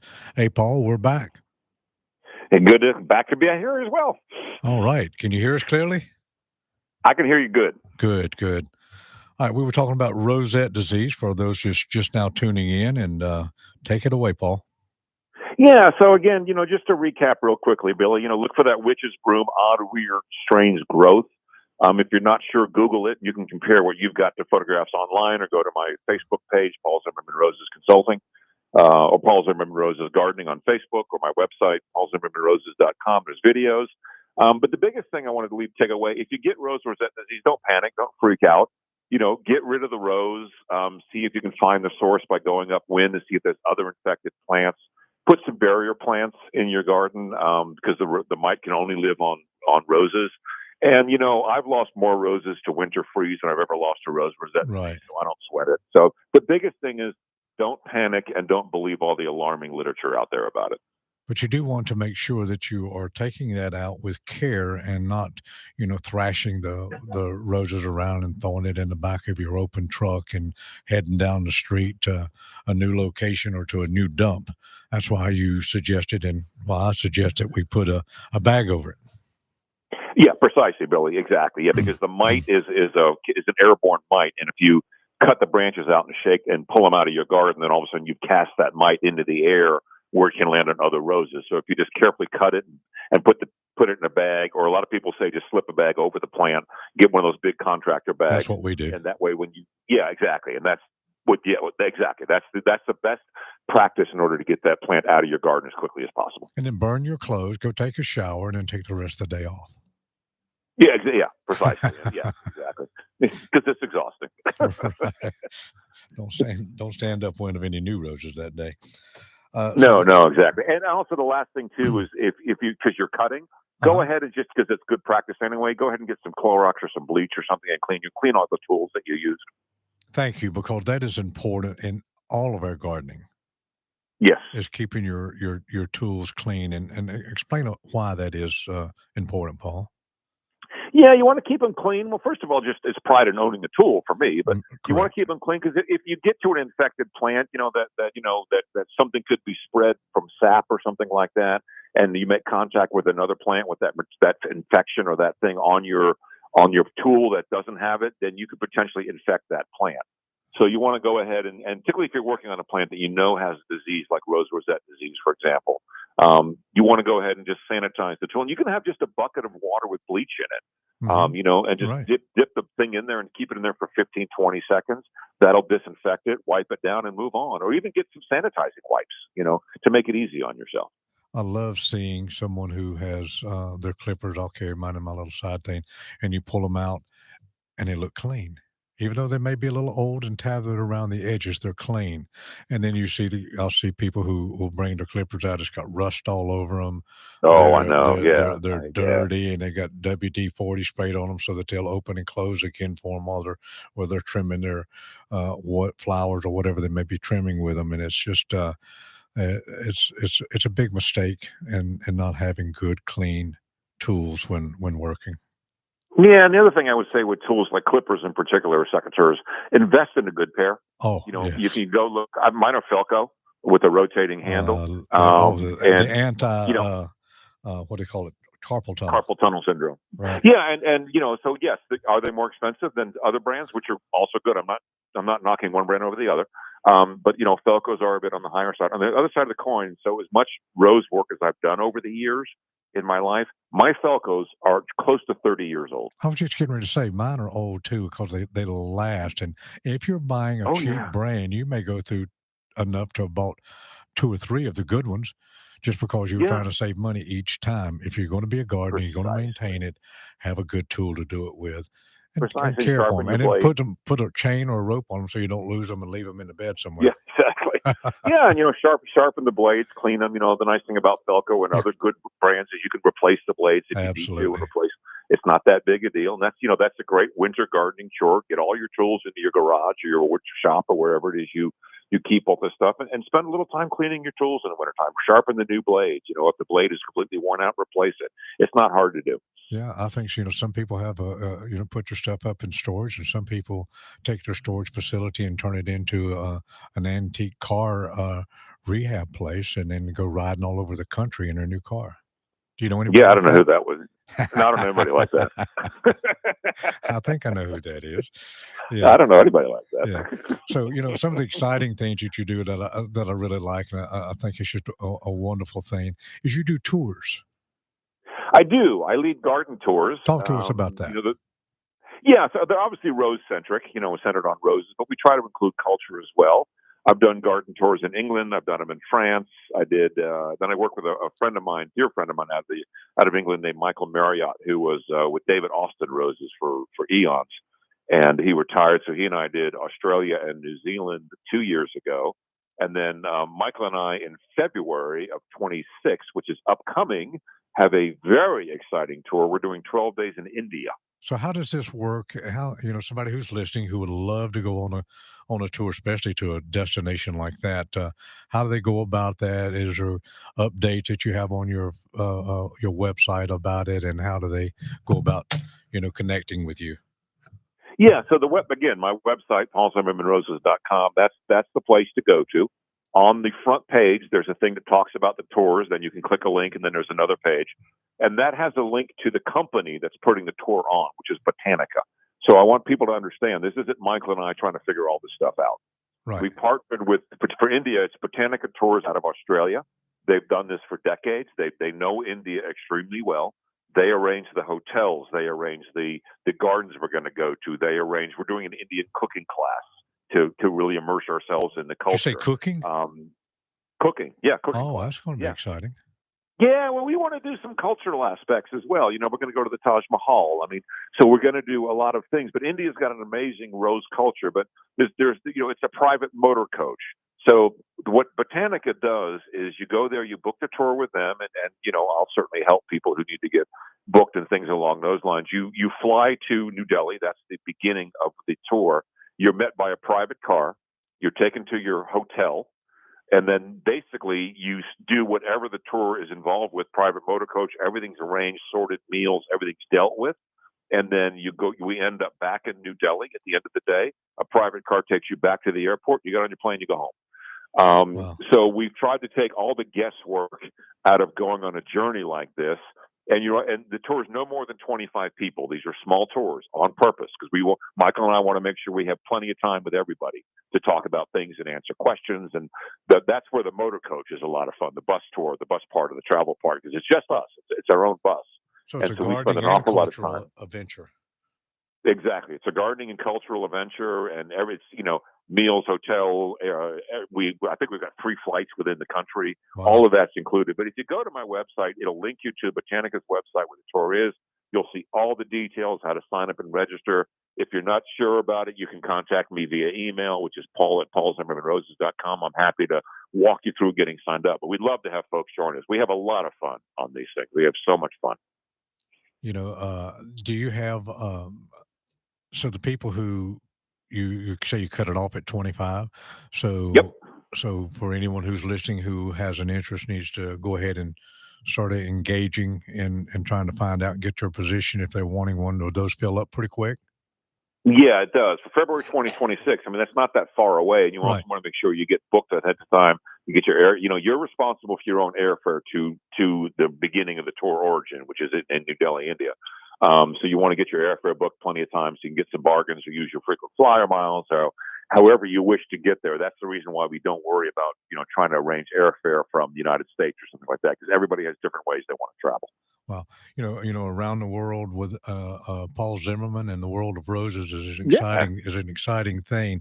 And now we're up against a break coming up here. But when we get back, I'd like for you to talk about right here stateside and in the backyards of America that you can offer your services and what you do, because I think you also have a big garden you're going to in Spain, is it? France. And so you're going over there to do a design and install and be there for 4 or 5 days, I believe it is. So we'll talk about that when we get back from the break, and also how people can uh, engage with you and your design side. And I get into a little bit more detail about, that part of what you offer. I'll be here. All right, great. We'll be right back.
Hour number 3 of About Your House, ready to talk to you. We've been having such a great conversation right now with our guest host, Billy Stiles. And we've also had Paul Zimmerman from Paul Zimmerman Roses Consulting and Design on, talking all things about roses and just adventures and a lot of other things as well. So we got a lot going on. We are also going to have Eric from Ritzco come on, and we'll talk about what that is. I'm going to tease that a little bit right now. So again, you're listening to About Your House, always brought to you by our lovely sponsors, one of them being Queen City. Go check them out at queencityonline.com.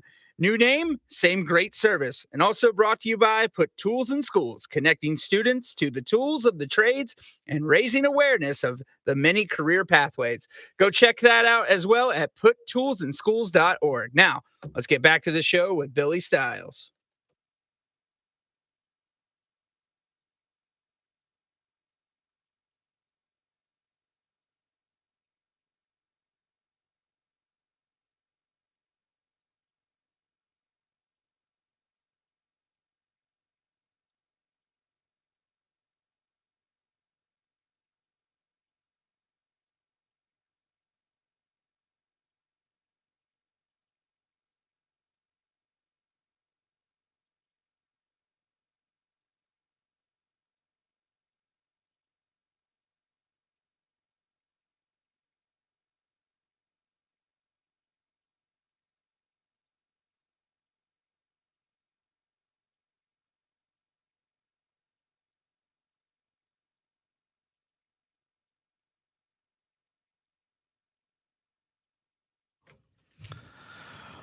Welcome back. We got a little bit of our old favorite song from the old radio days of A Garden Party. Paul, you remember that song? I remember that one. Yeah. I played that quite often whenever you were on the show. You used to be on the show quite a lot back in the day, and everybody loved hearing from you and all the great things. All the stuff that we were talking about earlier. It's just a great adventure in gardening, and what an exciting time and exciting life that is, with being connected like that to Mother Nature and bringing beauty to people, and all the things that's there once you leave that garden that you've designed. All the great days that the people will have coming into it, from the textures to the colors to the aroma. It's a great thing. I remember whenever we were in, I think it was the Brooklyn Botanical Garden, the aroma from that neighborhood, from that uh, site where all the roses went all the way, that flat area, all the way up that hill, was just unbelievable. Gardening is about senses. When smell is one, touch is one, look is one. Sound is another aspect of gardening, and it really engages pretty much everything about you. That's what's so fabulous about it. Yeah. What kind of challenges do you come up with, or you face whenever it comes into the communication to the homeowner or the head gardener on some of the challenges that they have, or is it something that you feel like you have to re-educate people sometimes? Or sometimes. If I do consulting to, I've done consulting to botanical gardens and things along those lines. Part of what I do is taking particularly public gardens from chemical to sustainable, rose gardens, and specifically, obviously, that's my specialty. Look at you funny? Aspect. I'm sorry? So I said, do they look at you a little bit funny sometimes whenever you start off like that? They do in a way, but the reason they've contacted me in the first place is because they want to do it. So in a way, I'm preaching to the choir. So, right. That's part of it. But a lot of it is, I think, you have to walk them through this process, and help them understand a lot of the things that you and I were talking about earlier about soil life. Don't spray for the insects the minute you see them. Let nature come in, plant accordingly, and things along those lines. But you're seeing, more of that from public gardens as well. But that's sometimes the challenge, and particularly with roses, like we talked about earlier, which are supposed to have this image of perfection. A little bit is just, saying, it's okay, and it's education as well, and educating the public to come visit that garden. What's going on? There's a project I'm doing in Chapel Hill with Stroud Rose Garden. They contacted me a year and a half ago. They wanted to take the garden from chemical to sustainable. And that's what we're doing. But I said, what we're going to do is we're going to hang signs in the garden for the public, kind of like "Pardon our dust." Right. You know, those kind of signs. Right, So right. we're making a we're making a transition. The roses aren't going to look real good for a I while, like that. but this is why. Yeah. You have to explain to the Because if public what's not, then going they on. think that everything's falling apart and you don't know what you're doing. Exactly, precisely, and say this is what we're doing. There's a transition, and it's the first thing I tell people right out of the gate when they come up to me and they say, we want to take our garden from chemical to sustainable. I said, okay, do you understand? For a year, your garden's not going to look good. You know what I 'Cause this call is- that, we Paul? You got to be ugly before you're pretty. There you go. There you go. That's the story of my life, Billy. That's funny. That's funny. Yeah, that's true. But yeah, and then when you get into private landscape design or garden design, which I really adore doing with clients, a lot of it is as you've done this. You meet the client and you talk to them and you understand what they're looking for. What are their dreams and what are the aspects that they want to do. And I begin the conversation with what do you want to do in the garden. Right. That's how I start my conversation with my garden design clients. And they say, well, we really love to cook and have guests. Okay, now we need an outdoor space where you can entertain. We have children. Okay, that tells me what kind of We space have you want to pets. have. We have pets. There's a space that happens to have. I'd love to grow some of my own food. There's a space that has to have. And one of the things I love, my garden design business is just me. I work out of my house, and I had employees when I had a The nursery, boutiques when I are had a the rose. best. I'm a very boutique. Yeah, I'm one-on-one. I mean, there's nobody That's else the you're going best to talk areas. to when I do your garden. I'm the only person that's going to touch this design, and I love the exploratory journey with my clients about learning what they want. And I tell my clients, I want to see pictures of what you like. Right. Send me a list of plants that you like, even if they're not appropriate for your region, because my job as the professional is to say, okay, you like that plant for the color and the texture and that aspects of it. So, but here's something we can use that will fit your work in your zone. And the And I love microclimate that. that they want. Precisely, the climate where they live. And when I design, I do a lot of gardens virtually as well around the country. And so that's kind of fun for me is to say, okay, you live in an area that I don't know very well. So that I do reading and I explore and I go online. I get on, gardening groups from that part of the world. And then I begin to understand and learn more about what that region is. I worked with a garden in Southern California, and the perimeter of the garden, they wanted more natives and things along those lines. So I joined the California Native Plant Society, which is a wonderful education. So I love that aspect of the exploration, and particularly that conversation with the client.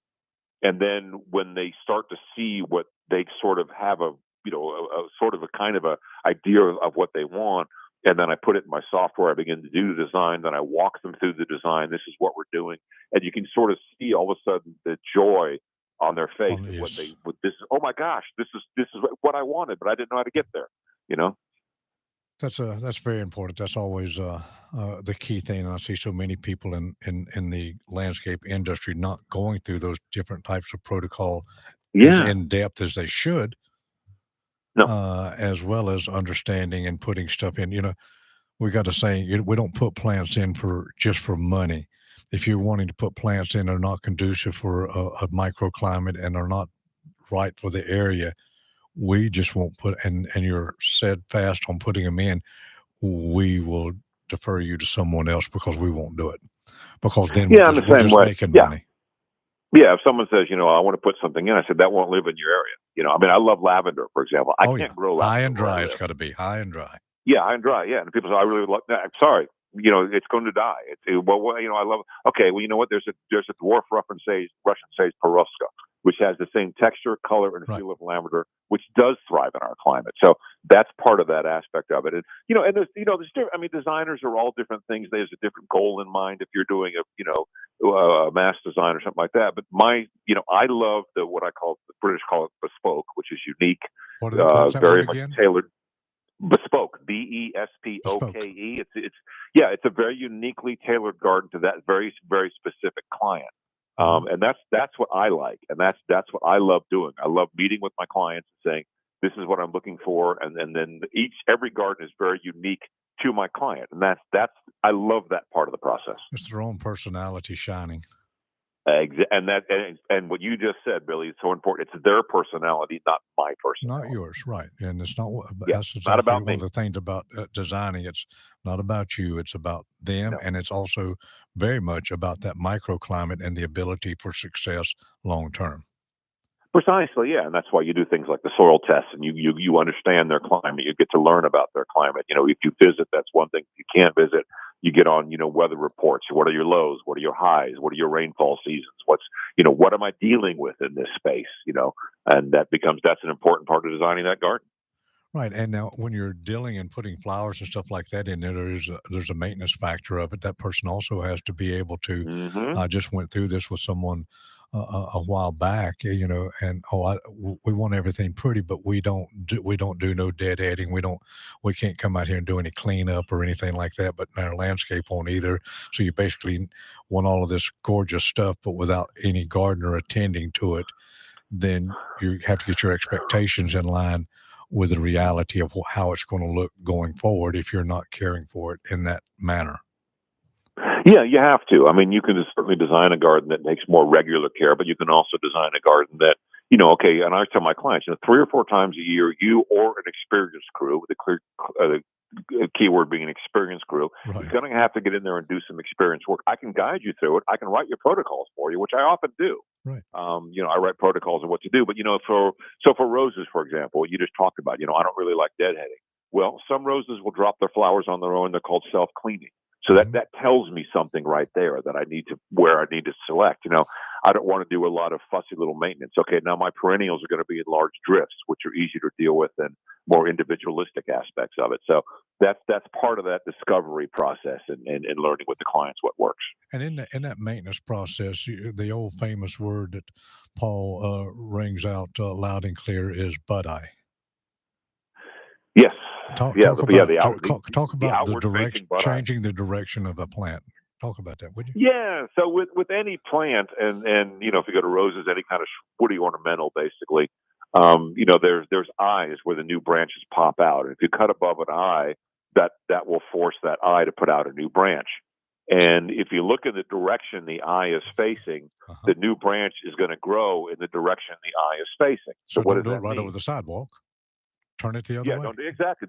Yeah, turn it the other way, or you can turn it to fill a hole, or you don't That's want to very, do very all. key there, Paul. Yes. Yeah, you can. Yeah, but in the case of most every plant, you don't want all the growth going to the center and clogging up the center. So that's why they call it an outward-facing bud eye. It faces away from the center of the plant. Mm-hmm. Here's a little tip that Just I like use we do an apple awful lot trees. Yeah, precisely. And what I do an awful lot when I'm teaching or doing workshops or something like that, I take a cane or a stake about 4 feet high if I'm doing roses, which is obviously what I do a lot of. Right. And I put the stake in the center of the plant, right next to where the root ball, where the center of the plant is where it's growing out of the ground. Right. And I said, okay, there's your axis. That's the center axis on a vertical basis. Very good. So every bud eye that you cut should face away from that center vertical axis. Mm-hmm. Really simple little tool to understand exactly what we're talking about. And it's so good. It's so important for people to understand something that can really be simple. And now that you've been, now that you know about it, you can actually, maybe help that plant be productive in that area with selective pruning. The old hedge trimmers. It's sort of like, if you want to manage weeds on the farm, have more kids. Yeah. It's one way to do it. I can think of cheaper ways, but that's one way. At some point, you got to educate those kids, Billy. I know it. That's exactly right. They're going to want things. Yeah. So maintenance, gosh, is such an important thing, and selective maintenance is so, because I go so many places and everything's just blistered off with a power cutter, and what I meant by the kids things is that's my kid. I don't need the kids because I got this machine that I can just cut through this whole hedgerow and nothing. Yeah. I think sometimes it's okay to do that if you're sizing something, but if you've tethered that branch all to pieces, you're going to open it up for disease, dehydration, and other things. Come back then and selectively cut it. Yeah, exactly. And what you just talked about, Billy, you talk about, understanding where the eyes are going to go, how they're going to face, what does the plant need, what needs to happen. Is there an old cane that needs to come out because it stopped producing new blooms? And I actually quit using the word pruning. because pruning indicates to me that you're dealing with the past of the plant. I'm pruning off this. I'm pruning off that. The word I use is rejuvenating. Rejuvenation. Yeah. Yeah, I'm not pruning a plant. I'm rejuvenating a plant. That's what I'm doing. I like that. I might have to Yeah. steal that. Yeah, I made that up on myself, by the way. Well, I I always told everybody I you were real bright. Hey, I we're didn't coming read up it in a against book a or break. anything. Can you hold on and we'll get back to a few more bright things before we end this tour with Paul? Be right back. I'll be happy to hang around. All right. Thanks.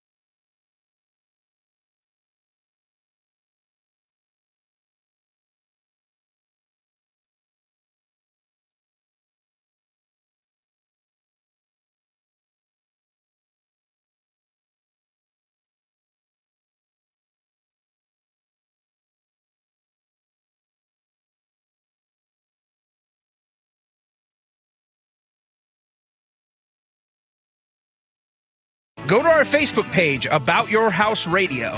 We'll be right back after a word from our sponsor.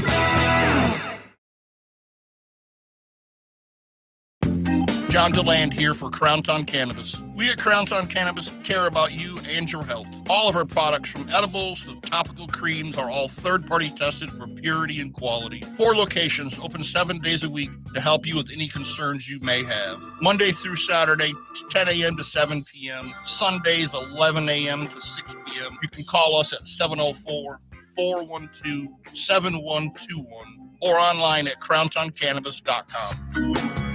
There's big news in the Carolinas. Queen City Audio, Video, and Appliances is now Queen City Home Store. For over 70 years, we've been your trusted retailer for appliances, electronics, and more. Now, we're taking it to the next level with a new name, a fresh look, and more ways to serve you, offering the same outstanding service you've always counted on, while bringing you everything you need for your home. Queen City Home Store. Same great service, more possibilities. Visit us at queencityonline.com. Hi, I'm Sam Otero of AteroMedia.com. Someone asked me once what I love the most about my 30-year-long career as a media producer and educator, and I have to say, the fact that not only do I get to create for a living every day, but then I get to teach and help others to use the content and gear systems that I've built for them themselves. Do you need professional live event video production or streaming services? You're in great hands with our family business. All 5-star Google reviews. That's ETTARO Media.com.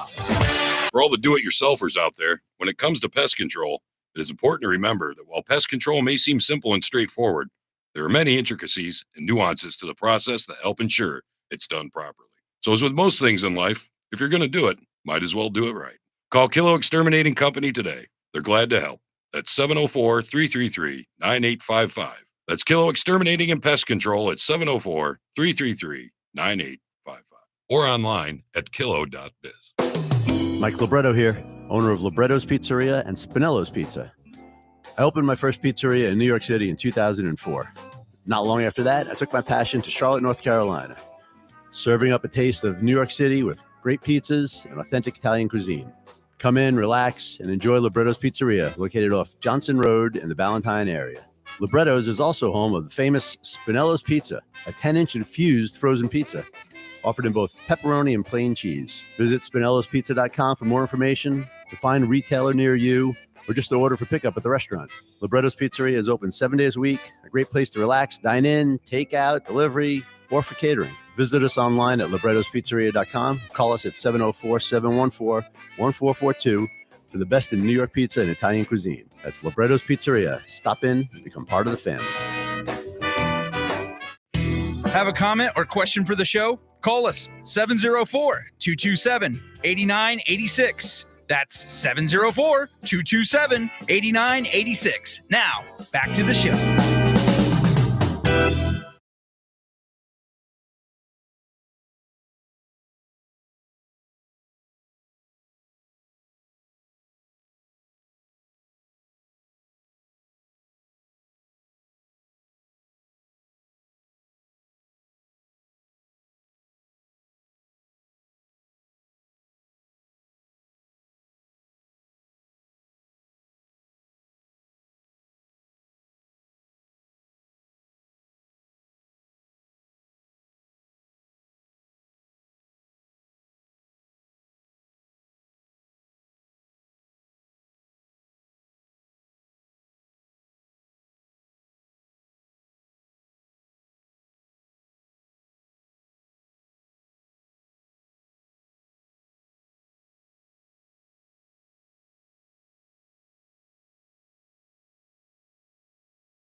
Welcome back. I'm Billy Stiles, filling in for Ray Terry here with Hacksaw and Paul Zimmerman of, I guess I'll say, International or Worldwide Roses.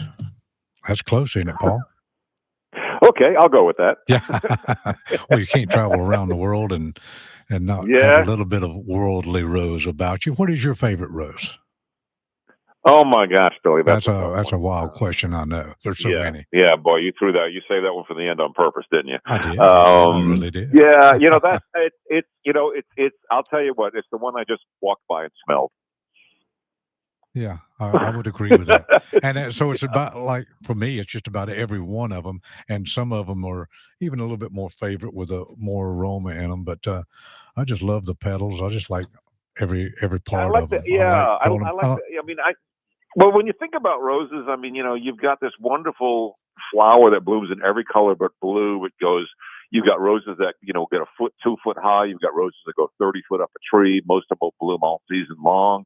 And then you've got the history of them that comes with them when you start really getting into them, and the old garden roses. It's this fascinating plant genre that I love, and that's what kind of keeps me going with them. Keeps you going with them. Now, reflecting back whenever we did the Great Rosarians of the World for a couple of years in New York, and we had one of them. I actually got a picture of us. I was looking at the other day, and we had the Emperor of Japan's head Rosarian, and from what I understood, and I could be mistaken, clarify for me, he created a blue rose.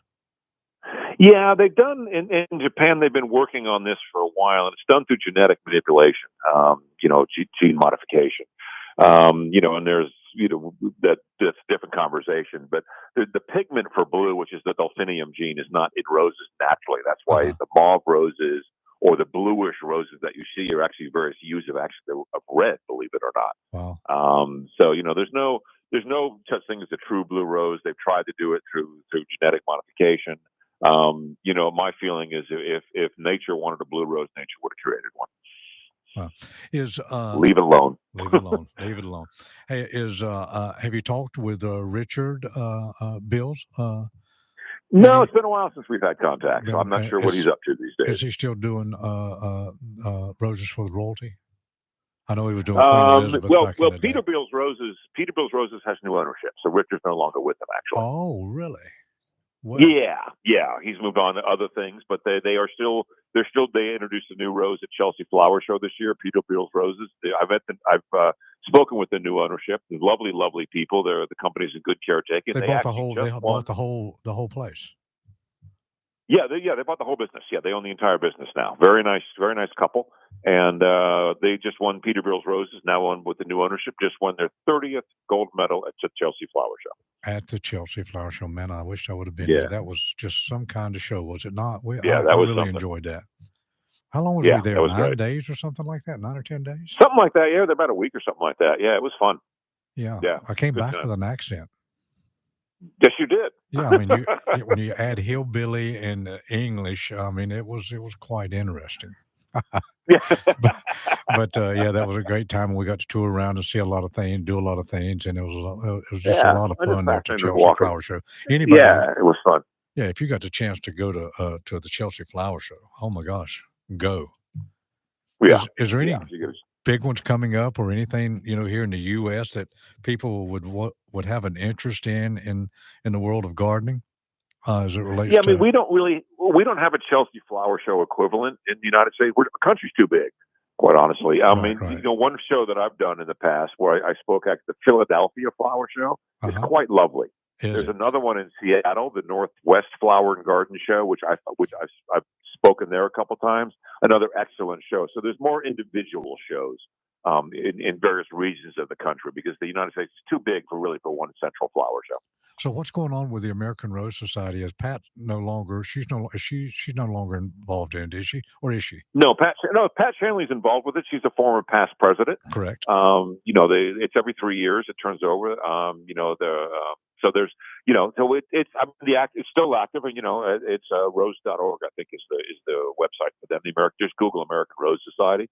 Great, there's a lot of local rose societies. We always talk about growing being local, And joining a local rose society with the local knowledge of your region is a really good way to sort of slide into the world of roses. But yeah, the American Roses, I'm still a member, still an active member, still love working with them, and just a good group of folks. That's good. I've got just a second here. All right. Well, hey, Paul, I've got a question for you. Just before we let you go here, what's going on at the Funny Farm right now? The Funny Farm. Everybody knows the Funny Farm. Oh man, well, we should probably explain why we call it the Funny Farm. Please, yeah, saute, why don't you? Yeah, so in a former life, I was a stand-up comedian, and my wife is Pam Stone, who some people may remember as Judy Watkins on the show Coach, was also a stand-up comic, still does benefits, and still is available for that kind of stuff. But so anyway, that's the reason why, because it's a farm that my wife is very much into horses. Pam is an equestrian, very accomplished dressage rider. And so we live on that farm. She purchased it in 1994. We've been living there full time since 2000. And the nickname, because it's two former comics living on a farm, hence the name, the Funny Farm. But no, there's projects going on. There's gardening projects. I'm building stuff. Hurricane Helene took out our back deck, so I'm rebuilding the back deck. Pam's got the horses going on. We maintain the place ourselves. We cut the grass. We bush hog the fields. I do most of the fences and arbors and the woodworking. We do ourselves. We love the space and love just hanging out there. Well, it's sustainable, and Pam and I were both on the road for years, and Pam more so than I was, and we just like the fact that we don't have to leave, and at 5 o'clock we can be just chilling out and hanging out and not have to worry about going. People always say, why don't you want to come out at night? Come hear some music. It's like we spent 15 years in nightclubs and comedy clubs. We don't want to go out. We're quite okay. You've already done that gig. Seen there, been there, done that, Billy. Seen there, been that. Well, Paul, I tell you, it's been great having you on here. Your information is worldly, if I may say, and we appreciate everything that you bring in. I'd like for you to end here by just giving us a shout out to all the ways that people can connect with you. Yeah, you can connect with me. The best way is my website, paulzimmermanroses.com, or just Google me, Paul Zimmerman Roses.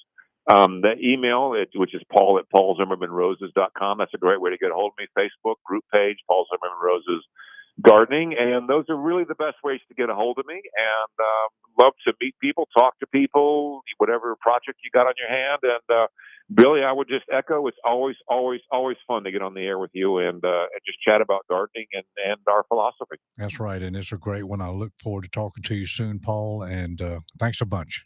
Thanks, Paul. You got it, man. Back at you. Bye-bye.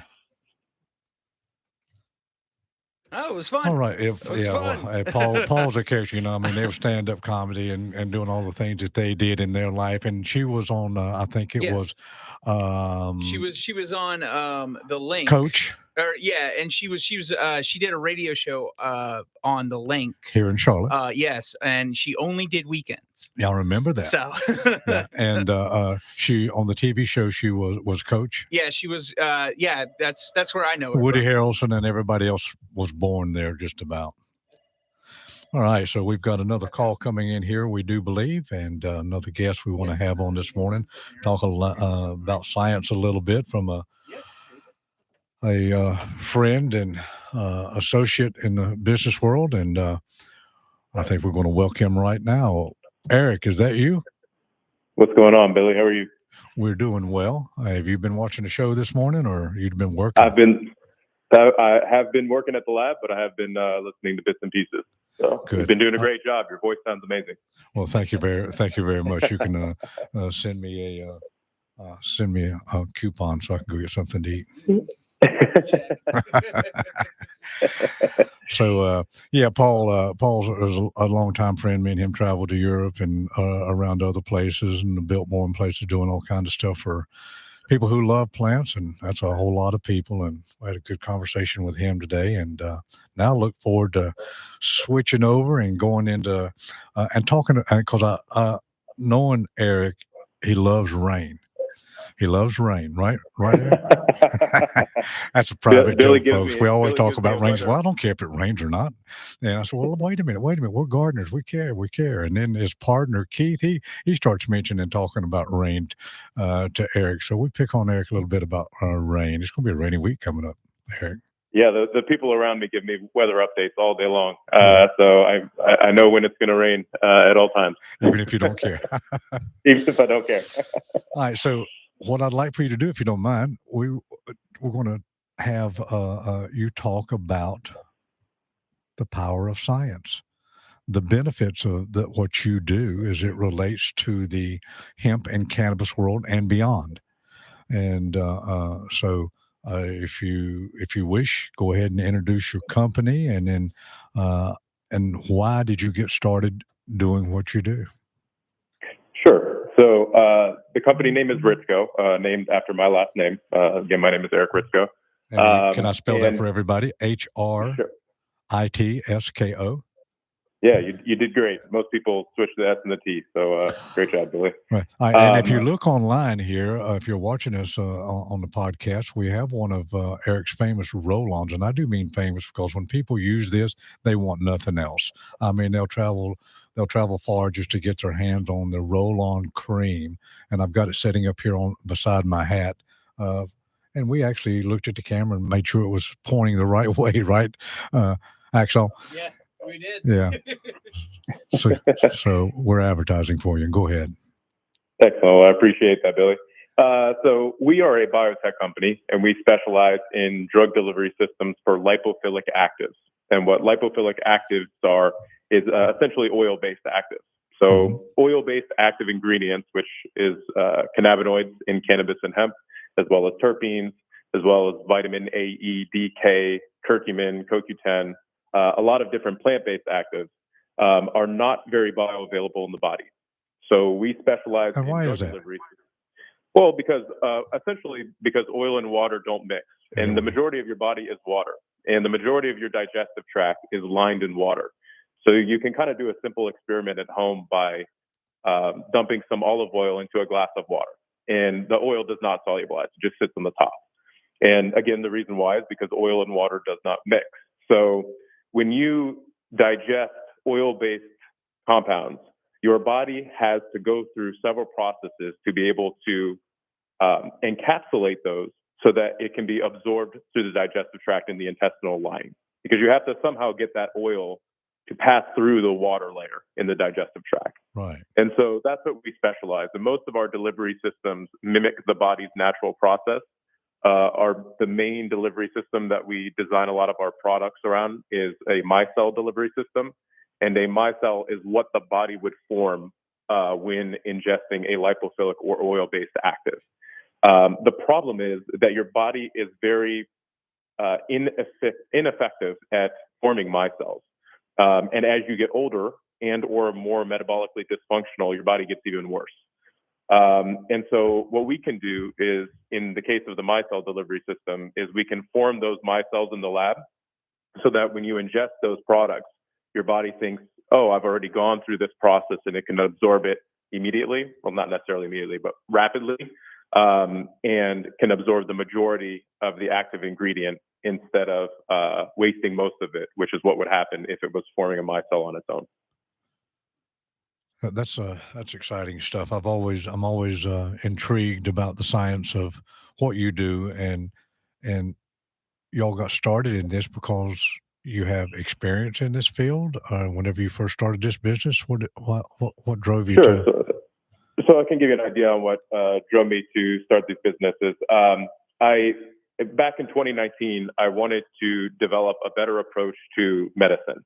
I think modern medicine has many flaws. The healthcare system is based around treating symptoms rather than addressing underlying issues.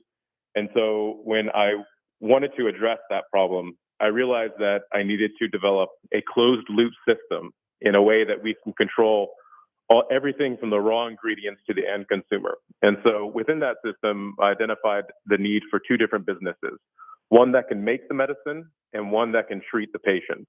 And so Ritzko is the company that was developed to be able to make the medicine. And then I also have a medical clinic called Juventus that is designed to treat the patient. So I'd like for you to talk about that also for the people who are out there listening, because it's such a great concept and idea. Sure, excellent. I'll kind of finish on this, and then I can always go back to that. Right.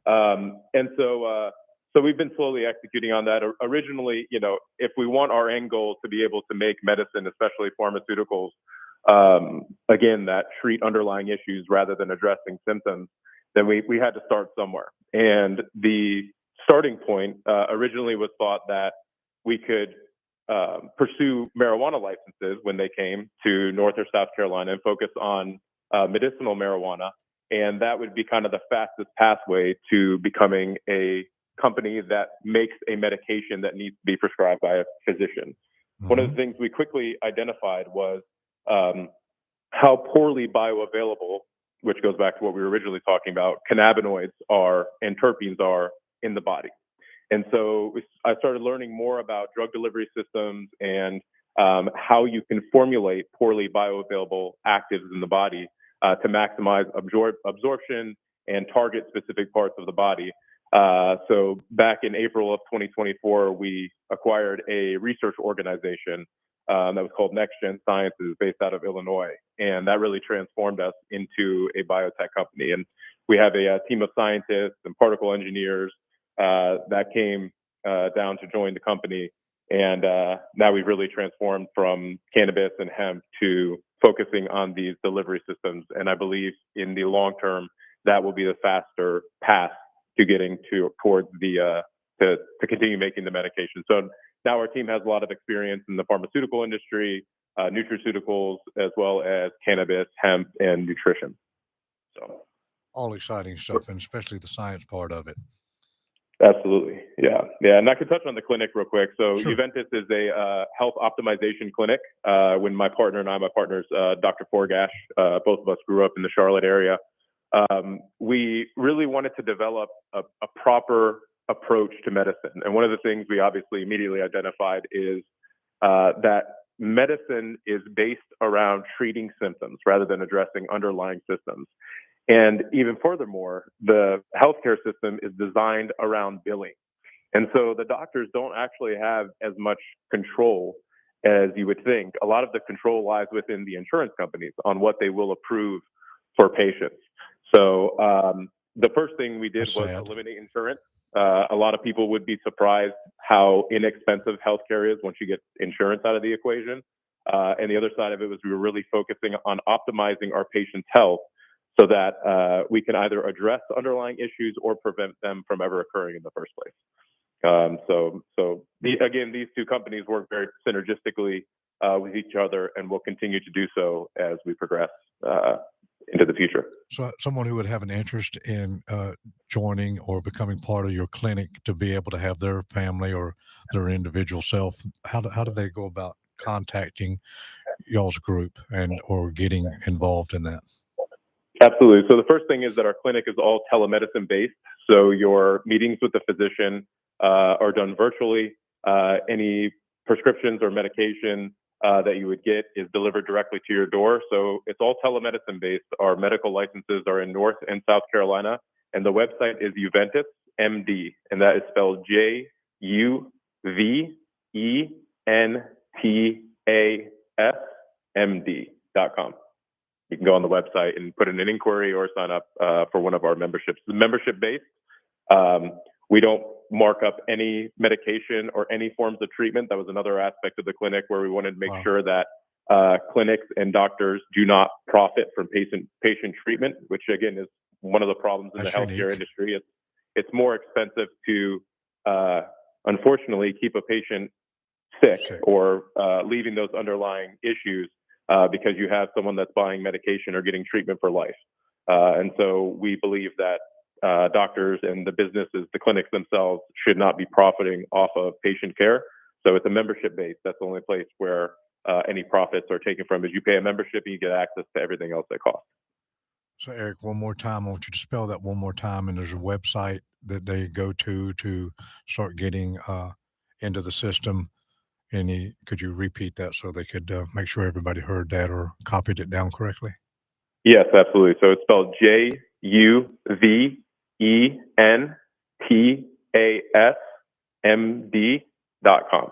So JuventusMD.com. Great. Now, is there a monthly fee associated with this, and how you're able to offer such great benefits of some of what I'm hearing in the cost and of medicine and deliveries and all of that?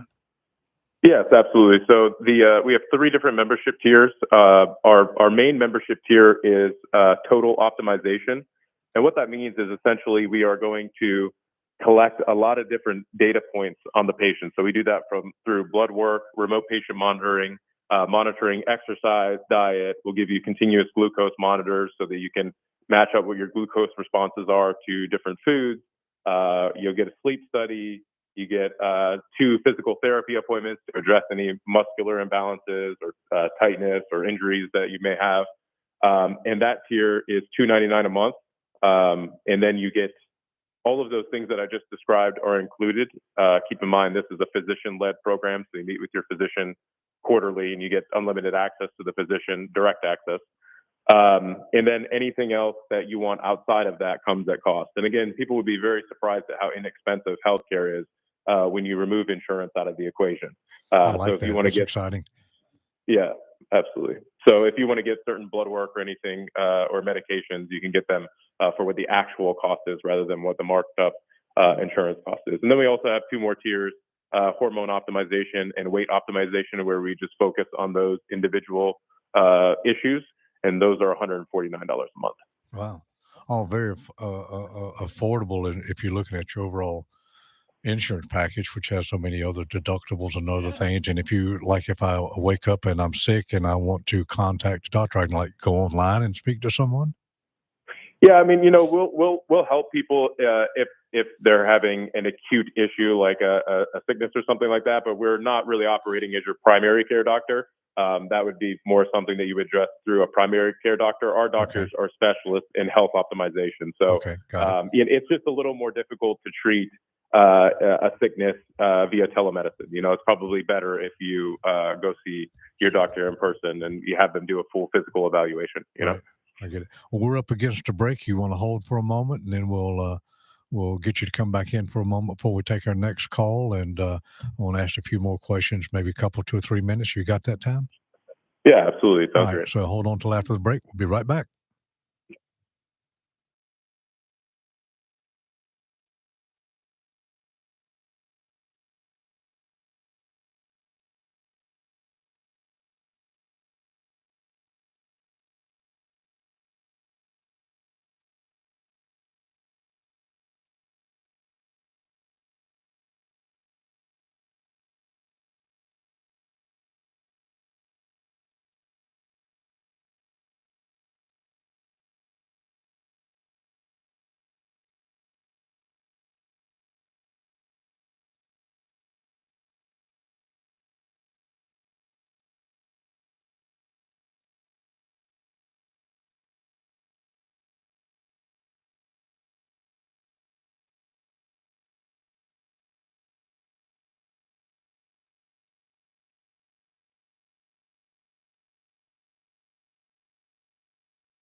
About Your House Radio.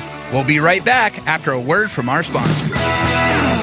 Owens Chimney Systems is known for all professional chimney services since 1989, including chimney cleaning, recommended annually, chimney evaluations and inspections, any and all chimney repairs and restorations, gas fireplace and gas fire log service, furnace cleaning, cleaning out one of the most overlooked appliances in the home. Get it done right the first time. That's Owens Chimney Systems at 704-554-9595. Or you can visit us online at owenschimneysystems.com.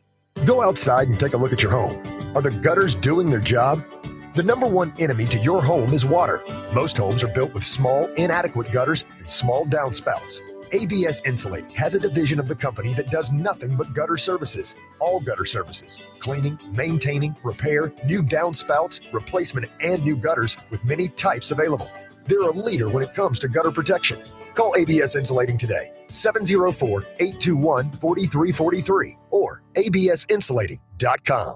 Steve Helms here with the Al Metal Dryer Vent Corporation. The Al Metal Dryer Vent Corporation is a full-service dryer vent company. Regardless of the problem, we can handle it. Did you know the majority of all clothes dryer service calls are related to the vent? I see it all the time. A customer buys a new dryer thinking it's old, worn out, when the problem is it's the vent. It's not the dryer. Call Al Metal Dryer Vent today at 704-846-8368. That's 704-846-VENT or online at almetaldryervent.com. Have you cleaned your dryer vent lately? Hi, I'm Sam Attero of AteroMedia.com. Someone asked me once what I love the most about my 30-year-long career as a media producer and educator, and I have to say the fact that not only do I get to create for a living every day, but then I get to teach and help others to use the content and gear systems that I've built for them themselves. You need professional live event video production or streaming services? You're in great hands with our family business. All 5-star Google reviews. That's ETTARO Media.com. Have a comment or question for the show? Call us 704-227-8986. That's 704-227-8986. Now, back to the show.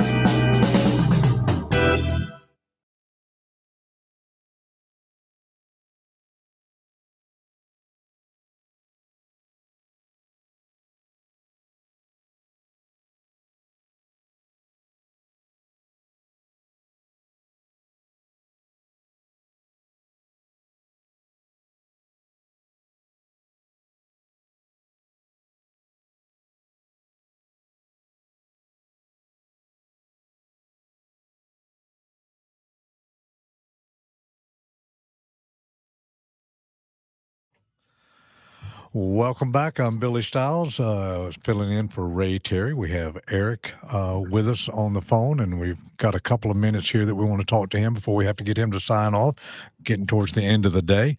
Eric, you still with us? I am, Billy. All right.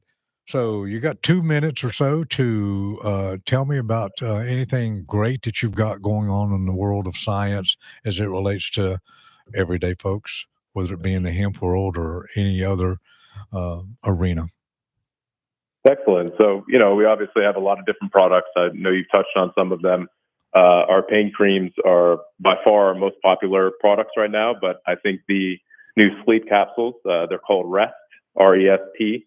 Those sleep capsules, I think, will end up eclipsing the pain creams just because so many people are having issues with sleep right now. And I love that product, and we're excited about it. I know that one of the groups that you sell to many people around the country and the world, but the one out in Mint Hill there is really, the public is just eating the stuff up. I think it's in their top 2 sales right now.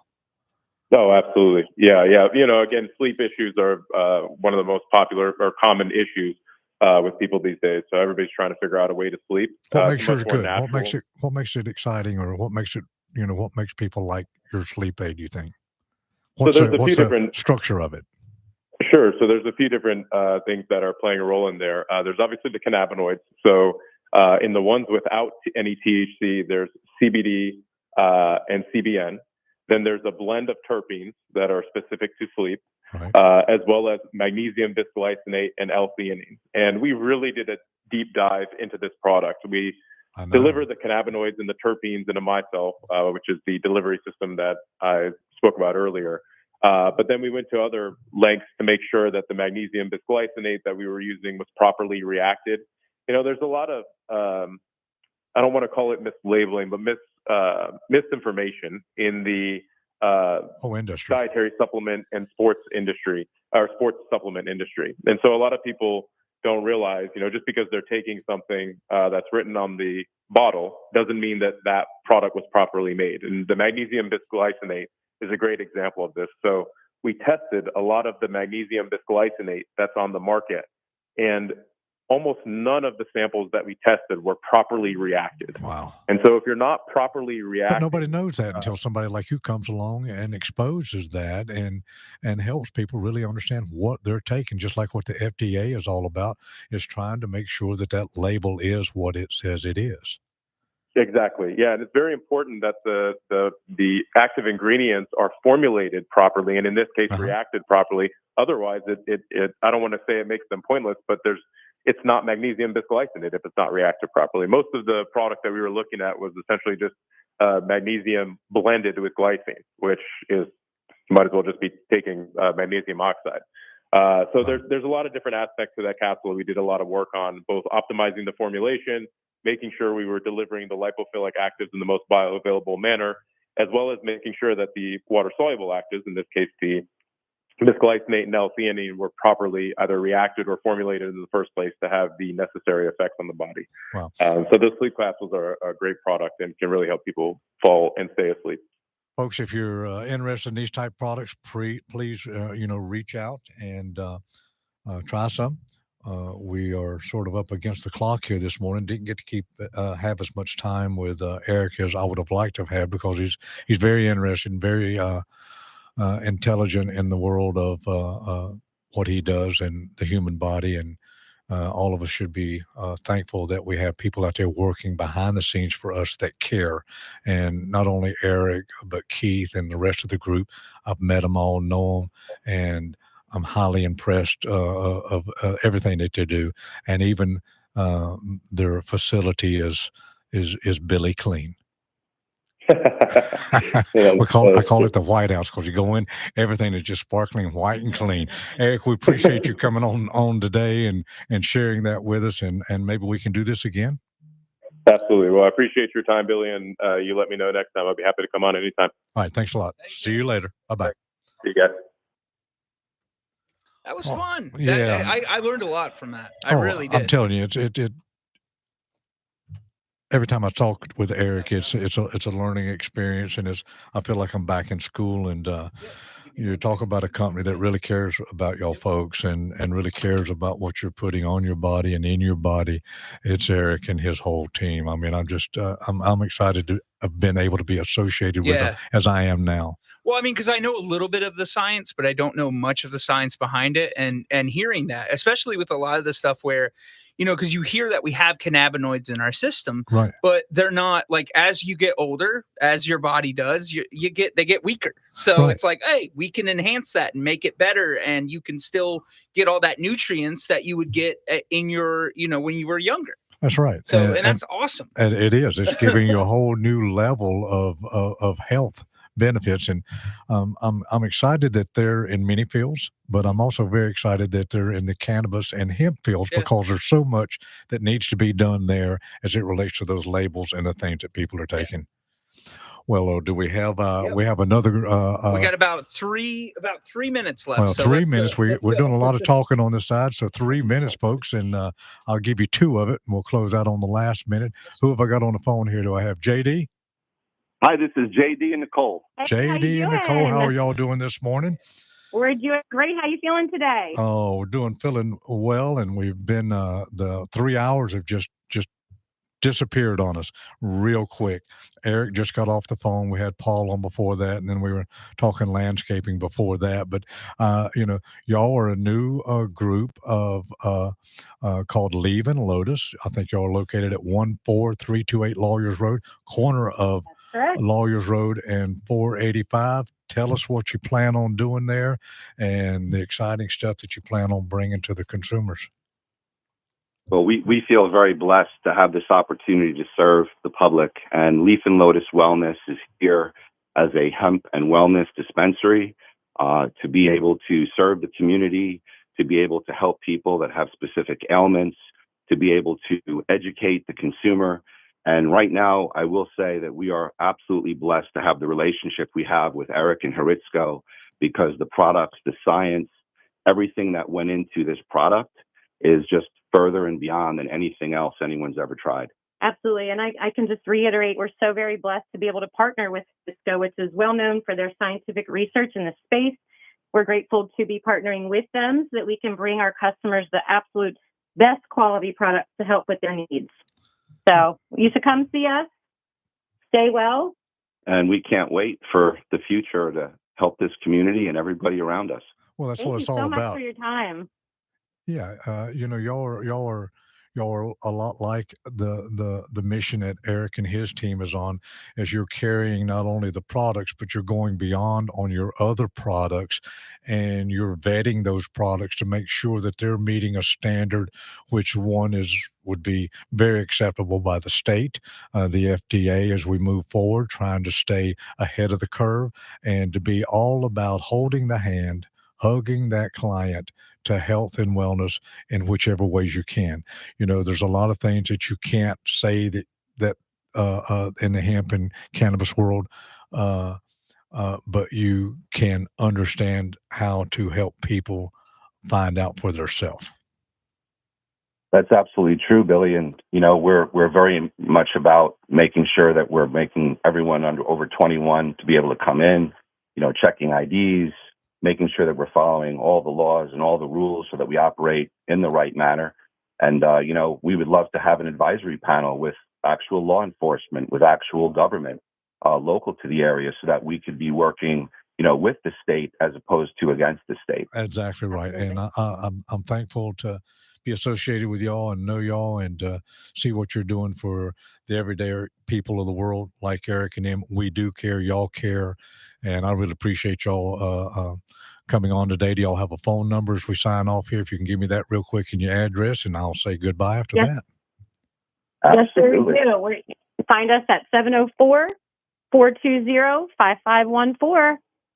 And we are located 328 Lawyers Road, and that's Charlotte, North Carolina, 28227 in the Mint Hill area. Yep. And it's Leaf and Lotus Wellness. Please come see us.